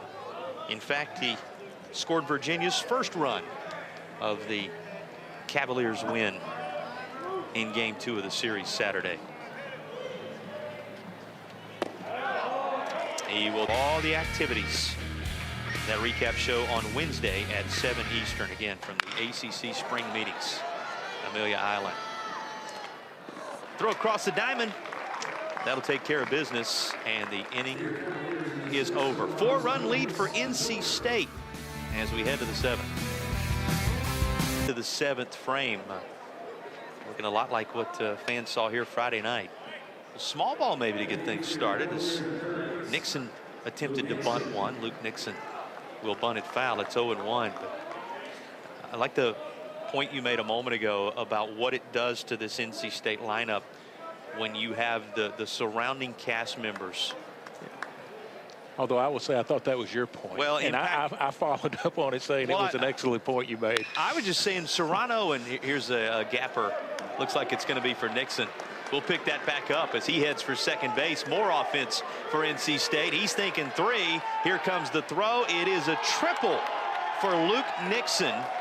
It is his first 3-bagger of the season. And NC State has a potential 10th run, now 90 feet away on his gapper.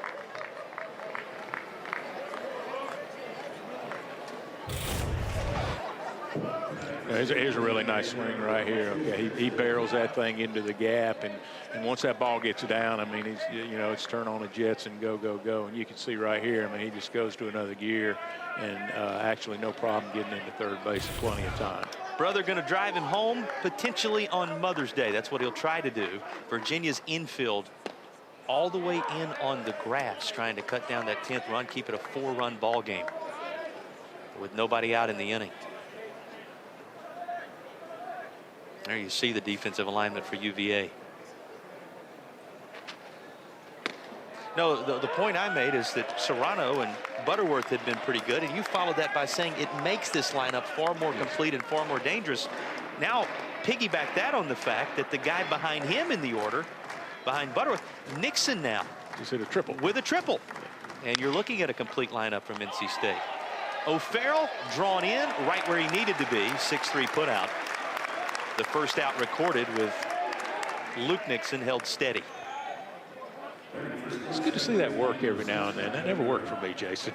Anytime I brought the infield in. And that coaching, the nature of coaching. It sure when is. you do it, it doesn't. When you don't do it, maybe it should have. Yep. Those are just the ones you remember. Isn't that what we were told by a couple of the coaches prior to the game today? That, I'm sure we've had great success. But the things you remember is when it didn't go your way. We heard that more than once in talking to these guys, and it's to some degree the nature of this business. Who's been more successful than these two programs in recent years? Both of them have represented the ACC in Omaha, but they're always looking for that one extra advantage or that one more decision that feels right. It's just the nature of the game. Because it's a game that's built on your failure. In so many ways. Well, it absolutely is. I mean, that's the beauty of the game, and I think that's why it teaches you so much about life, because in baseball you will fail. In life you will fail at things. All right, it's not so much what happens as what you do afterwards. And sometimes you get a moment like this where it is deep enough for Hebner to bring home that run from third. Nixon's triple is cashed in. That makes it a 10-5 NC State lead, as the Wolfpack offense we were just heralding has worked its way into double digits on the scoreboard. Well, talk about doing your job in this game. Hebner gave you a snapshot of it. Yeah, he sure did. I mean, anytime you get a runner to third, no outs, 1 out, you certainly want to get scored. Sometimes infield does make it a little bit tougher because the ground ball is not in. UVA on this Sunday trying to stay within striking distance here in the 7th, and pretty good velocity from Campshire that you'll see along the way. And you said it, his pitch mix that he'll be working to. Referenced his pedigree on a day where you focus so much on family. Talked about brothers, and obviously the main emphasis on this day on the moms, and we say it one more time, Happy Mother's Day wherever you are. Here's a guy whose dad provided the footsteps in which he's following. His dad, John, a former Cavaliers pitcher. And a good one at that. 81-84. Led the pitching staff in wins in 82 and 83, and appearances in 82. Won 16 games for the Cavaliers. His son now having won a couple here in 2024. And he's up in an important spot for Virginia. Who's are going to have 2, 3, and 4 in the bottom of the 7th inning on the other side of stretch time. Trying to get it jump started as NC State has added another run here in the 7th.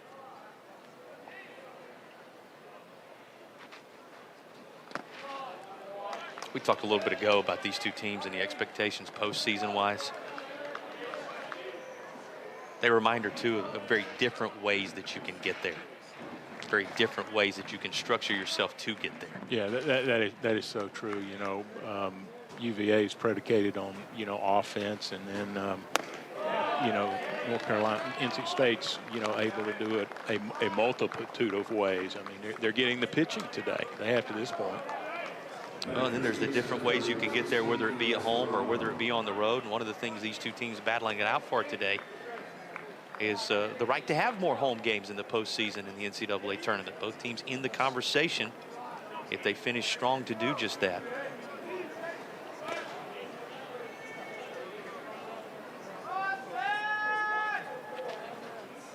Of course, that's not the only way to get there. Coach O'Connor reminding us that 3 out of the 6 trips to Omaha for Virginia, they did it on the road. And he was clear a couple of years ago when they did so in 21 without a home game in the postseason, that sometimes that can be to your advantage. That was a great point he made at that juncture when he said, you know, the regional environment can come with some distractions, and when you're on the road, all you're worried about is getting on the bus and playing baseball, and that can be a good thing too. Absolutely. I think that's a real fair point. I mean, it's easy to get overwhelmed when you're at home, people coming to see you and that kind of thing. And I think there's been many a coach comment on the need to be on the road occasionally. Well, speaking of being on the move, here is Souls, and he will take second base. So a runner in scoring position for NC State in the at-bat of Serrano. You know, we probably don't need to let this at-bat of Serrano slip by without talking about his pedigree as well. The leadoff guy in the NC State order, when we're talking about dads, his father caught NC State pitching coach Clint Chrysler, the Texas native, when they were playing together at Stetson in their playing days there in Florida, a place you're also very familiar with. So got a guy on the mound whose dad played in the same colors he's wearing. A guy at the plate whose dad played a little college baseball with the pitching coach he rides the bus with every day. It's you know, small world type stuff, right? It's a generational game, that's for sure. Passed down from one to the next. This tight. 2 balls and 2 strikes, even more important. It skips off the mitt of Anderson, allowing Souls down to third. You know, we tried to get the NC State pitching coach to give us a word or two on Eli Serrano's dad and that time together, and he wasn't going to divulge the information. Like so often is the case, you know, how much of the stuff from that era of our lives is airworthy, right? But he high praise for his Stetson teammate for sure when we were talking about it down there. Full count, 3-2. Single and a run scored in the 6th inning for Serrano. Key at bat for him here in the 7th. Ford will take it to the bag unassisted, and the inning is at those key dates, which we will as we roll through this. But you think about how close we are to college baseball's postseason here, and for fans who maybe are flipping through some different games today and haven't been with us throughout, this is one of those games that's going to determine how in many ways they line up on the road to Omaha. I think it has that potential. I mean, based upon what happens next weekend, you know, ACC tournament type stuff, and there are your dates. I mean, the conference tournament's, you know, right around the corner here. Memorial Day, the selection show will reveal who's paired up, who goes where. And, of course, a weekend of regionals followed by a weekend of super regionals. And championship pursuit begins in Omaha mid-June. That takes care of Bobby Whalen. Here comes Salke with 1 down. You know, we have watched Cooper Consiglio quietly restore order in the ball game out of the pen for NC State. Yeah, I just thought that he was the guy. I mean, obviously they wanted Whitaker out there, and what they got out of Whitaker is basically unbelievable. I mean, they were not expecting that, okay? And now, and so they knew Whitaker was going to come out, and so now they've got Consiglio, and he's doing his thing. Salke gives it a ride, but that is going to be corralled on the warning track by Serrano, and there are 2 away. Well, how similar are these teams? Where do things sit resume-wise when you talk about how important this game is going to end up being once you lay them side by side. That's how it looks right now. But the Wolfpack hang on here. That changes a whole bunch. They still have Wake Forest in front of them. And Virginia still has the Commonwealth Clash happening here in Charlottesville next weekend. So there is time to add to those numbers, but these are two teams that are going to be heavily, when you look at those numbers, in the conversations the committee will be having between here and Memorial Day. Yeah, absolutely, and I think that's all part of the ACC. And when you play in a conference like the ACC, you know, you got a lot of close competitors, right? I mean, there's no, and so when you look at NC State and you look at Virginia, these are two very similar teams with regard to their strength, and they'll be in consideration. And as Virginia looks to battle back in the latter stages of this game, you were of the belief this is a major inning for UVA with where they are in the lineup right now. Yeah, I do. It's a shame that they got 2 outs too quickly, but you know, they're passing through the center of the order. I mean, it could be they get another shot in the ninth. So, you know, we might replay this inning later, but they're going to need some hitters to get on base and extend things a little bit. I'm going to take you back to the second and the fourth innings, and I'll ask, is it really a shame there are 2 outs on the board? We don't know yet. That has been the way scoring has come today. You're right. More often than not. Right. It's been, hey, guys, there's 2 outs. Let's get this thing started, and the train begins to move. It will not happen here. What a breaking ball to freeze Ferentz at the plate. Chance to build on those tremendous numbers for Pennington now. He will lead it off in this 8th inning. Faces Matt Augustine, New Jersey native, now out of the pen for UVA. He's going to show you fastball, slider. You showed you a good slider. There's another one right there. Looks like it's going to fall in. That finds that Bermuda Triangle out there, all fielders converging on it. But when you're having the type of weekend Pennington is having, even when you don't hit them as solidly as that most recent home run, they still find a way. To be cliche, when you're hot, you're hot. And he's about as hot as it's going to get. Pennington 3 for 3 today. And it makes it 3 consecutive games here this weekend that he has 3 hits. Think about it. 3 for 5, the home run on Friday. 3 for 4, the home run yesterday. A couple of RBIs in each of those contests, and he scored 5 runs on those occasions. We showed you his numbers before what he just did here, but that makes it a 3 for 3 day for Pennington with the monster home run over the batter's eye, the 427-foot shot. He's aboard again in front of Makarevich. He has 4 hits of his own in the series. The biggest of the day for him, the double back in the 4th of the RBI variety. Another fouled off by Makarevich.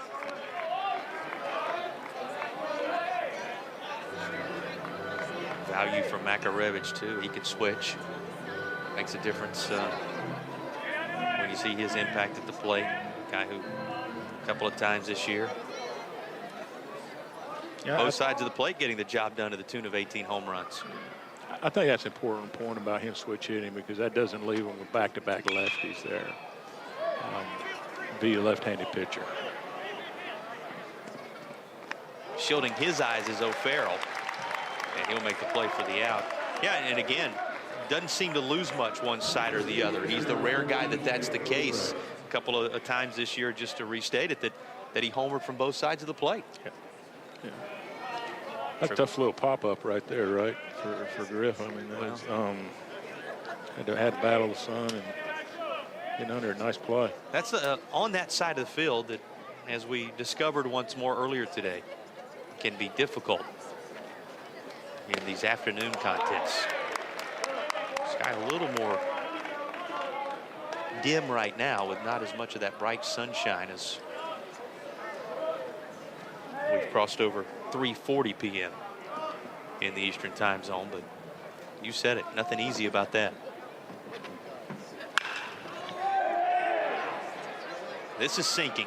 And it's going to be played on a hop by Whalen. Cozart has a hit, which means everybody in the top 6 spots now in the NC State lineup has at least 1 hit in the ball game. To that point earlier about how the lineup has been extended today. Whalen covers a lot of ground, but no way to get to that one before it landed for Cozart.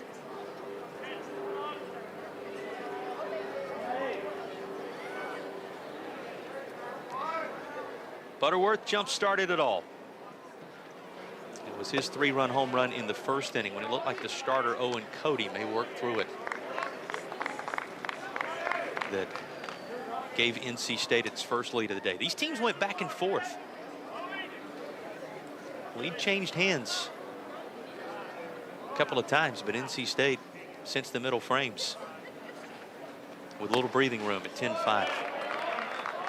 I don't know, you know, interesting offensive day for NC State, right? I mean, I don't know that anyone, you know, everyone knows they're capable. I don't know that anyone would have necessarily anticipated this right now. I mean, they're starting to accrue numbers of base hits. So, you know. Well, think on this for NC State. And the offense has been the catalyst for these numbers we're going to pass along. 9 wins against ranked opponents. 6 against the top 10 in the country. They're 9-0 against quad 4 when they're playing those games you should be successful in. But they played a brutal non-conference. You know, they go play East Carolina. Wilmington's been a good team. They cross over and play Coastal Carolina. I mean, even what we often term mid-majors on their schedule are difficult draws in the midweek. This is looped out there to Salke, and he'll make the play. Runners hold, 2 down, and now runners at first and second. So the strength of schedule that this group has been hitting against, and what they're doing today against the 10th ranked team in the country, just the latest of the ACC ranked foes that they're trying to take down. Yeah, and then you see the numbers on your screen. I mean, I'm, you know, looking right at the 2 home runs that put a jolt into everything. Accounted for 5 of the runs, I believe. And looking for another. That is headed for the Virginia pen, if not beyond it. Luke Nixon. He tripled in the 7th inning, and he has the big fly to go along with it. 1 frame later, NC State opening up a sizable advantage now. And now we're talking about NC State as the power team, right? They are having a day. That's a nice swing right there. And you know, he just gets the barrel on it and pulls it down the line. And, it seemed like it was gone as soon as he touched it. It was well stricken, no doubt about that. Luke Nixon, the latest to provide that home run power. Just as we were showing you the NC State offensive numbers, it's been the offense that has been the catalyst for so many of these big series wins in the ACC this year.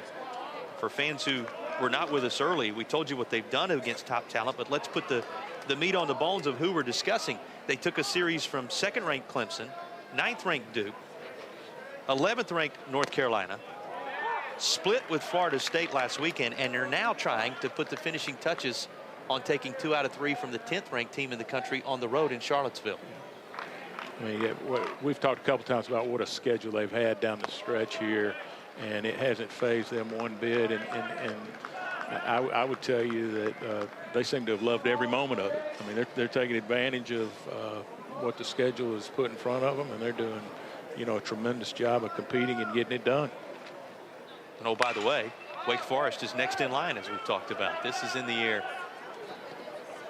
O'Farrell shielding his eyes. He'll make the play, and that's the inning. Another crooked number in the 8th for the Wolfpack into today.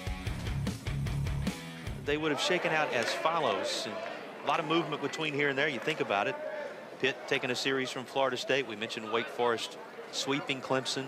NC State poised to still 1 away on the road, the latest of their big series victories here today against Virginia. So there's still some positioning to be done, Coach, but you start to get a clear picture of who's going to land where pool-wise. Yeah, it's interesting. I mean, the pool play concept is very interesting. You know, it's a little unique in college baseball. I think the ACC's made some good decisions there. You know, saving pitchers for the following weekend, yet you know, giving teams ample opportunity to prepare for the regional. And you really want to be one of those top 4 seeds because of the margin for error it provides you in the conference tournament. If you're not one of the top 4 seeds, you got to win both of your games to advance into the semifinal round, because if everybody goes 1-1, then it reverts to the regular season rankings. Will there be enough room in the corner? Absolutely. Reaching up to make the play is Souls. That's as good a defensive effort in the outfield as we've seen today. He's right up against the wall on that one. Long way to go. You wondered if there would be enough room. Here's that play by the right fielder. He gets over to the wall nicely. He knows where he is, and you know, he's got the hand out helping him. That's a really nice play. Long foul out for Anderson, and here's Harrison Didowick. Sends this into left. Nixon backs up on that, and 2 are gone. So if you're that top seed in your pool, everybody beats up on one another, you advance regardless of how things shake out on your side of things. That's the value of finding yourself on that top line. But you like the fact that you, as you said, don't have to tax those arms, because you're going to play 2 games for sure, but you're not going to have to play more than 4 to win the title. Right, and I think you know, I think given the in search of his first hit, he did draw a walk in the 7th and had a sacrifice in the 2nd. That kind of bookends his day. So contributions there for Souls. And he's again still trying to find his way back into full game rhythm after missing a great deal of time with an injury of his own. I'll say it for both of these teams, Coach. It is amazing we are talking about them at the top of the ACC and fighting toward championship opportunities with as many setbacks as both these teams have experienced. Now, part of that's the game of baseball. It comes with the territory, but some of the main arms expected to be in the weekend rotations not available to either club, and then some of the key offensive pieces that, you know, were lost for extended periods of time. Souls a reminder of that. This is backhanded by Buchanan, and he will underhand it to the bag at first to secure the out. But to do what they've done while scuffling to figure a number of key things out is all the more impressive.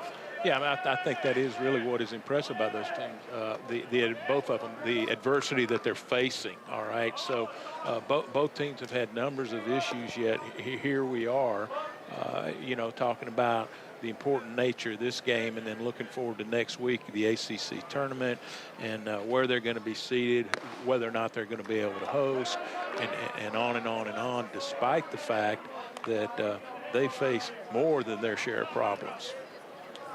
Think about NC State. If they're able to finish this off with 3 defensive outs in the bottom of this inning,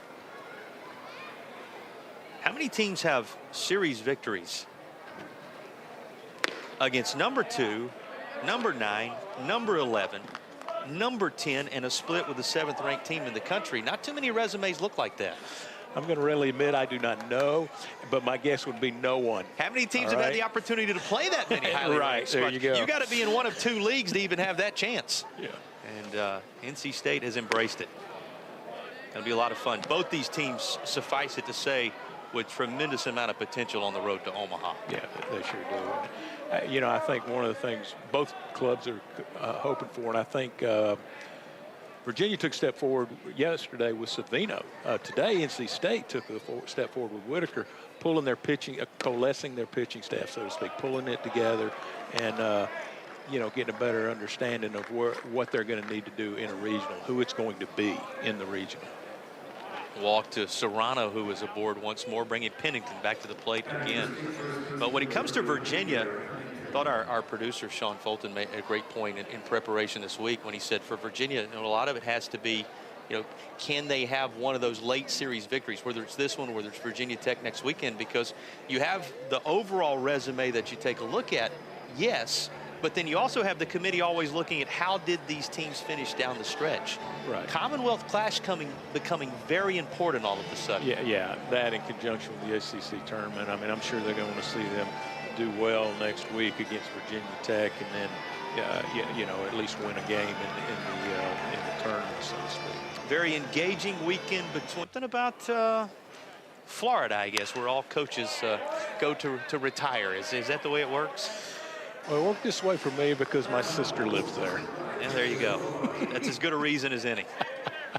Anytime you can be a little closer to family, particularly when you think about it on a day like this, a very good thing.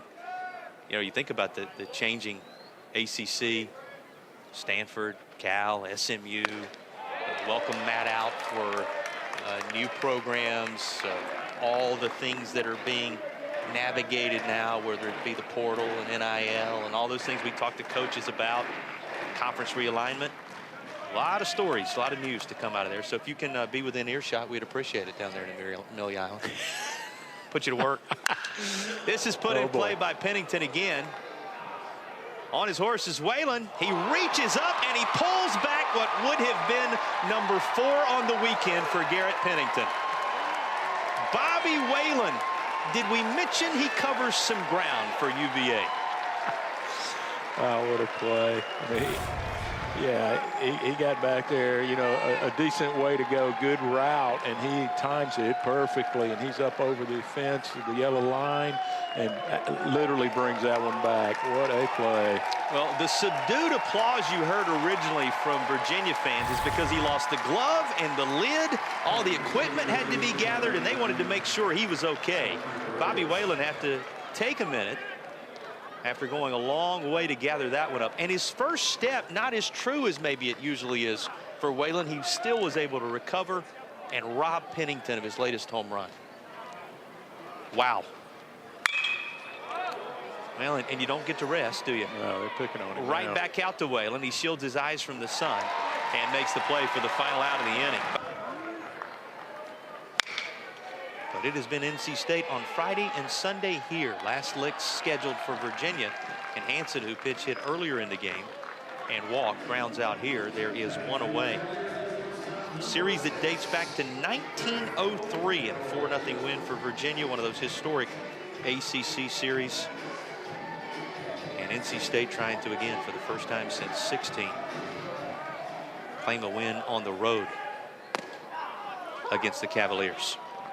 Griff O'Farrell, been an impressive weekend for O'Farrell.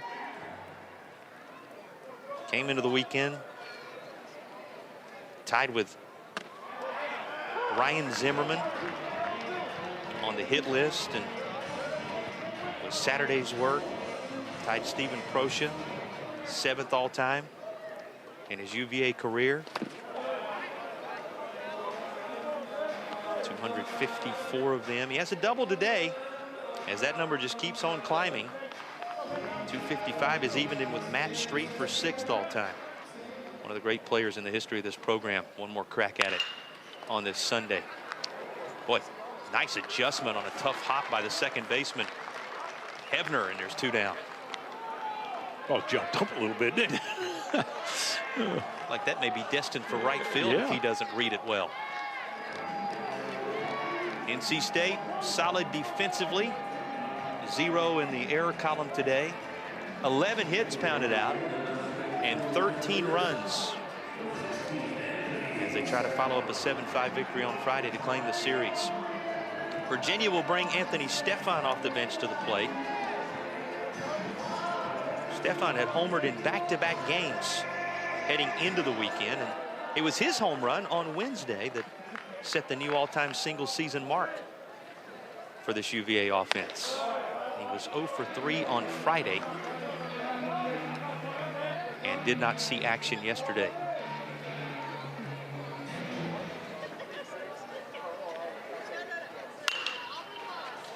And he will pop this third base side. Shielding his eyes and making the play.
make up those programs. 7 Eastern after ACCPN, right here on the ACC Network and the ESPN app.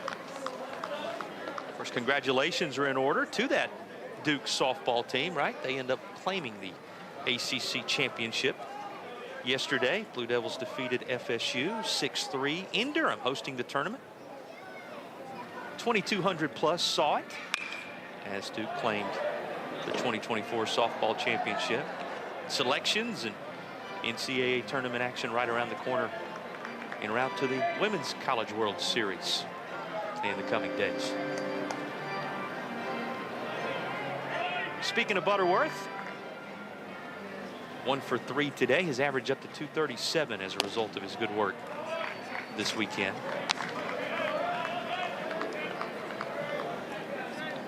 Came off of a day yesterday in which he was 0 for 3. When he hits, he homers. Did so on Friday night. And again in the first inning today.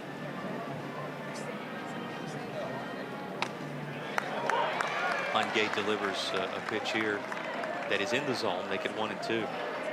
Talked about that stretch for Hungate, the 4-0 with a 1.06 ERA across his 6 appearances leading in here. 16 in the 3rd innings. Just 1 walk and 5 strikeouts. And he's building on that total in recent days.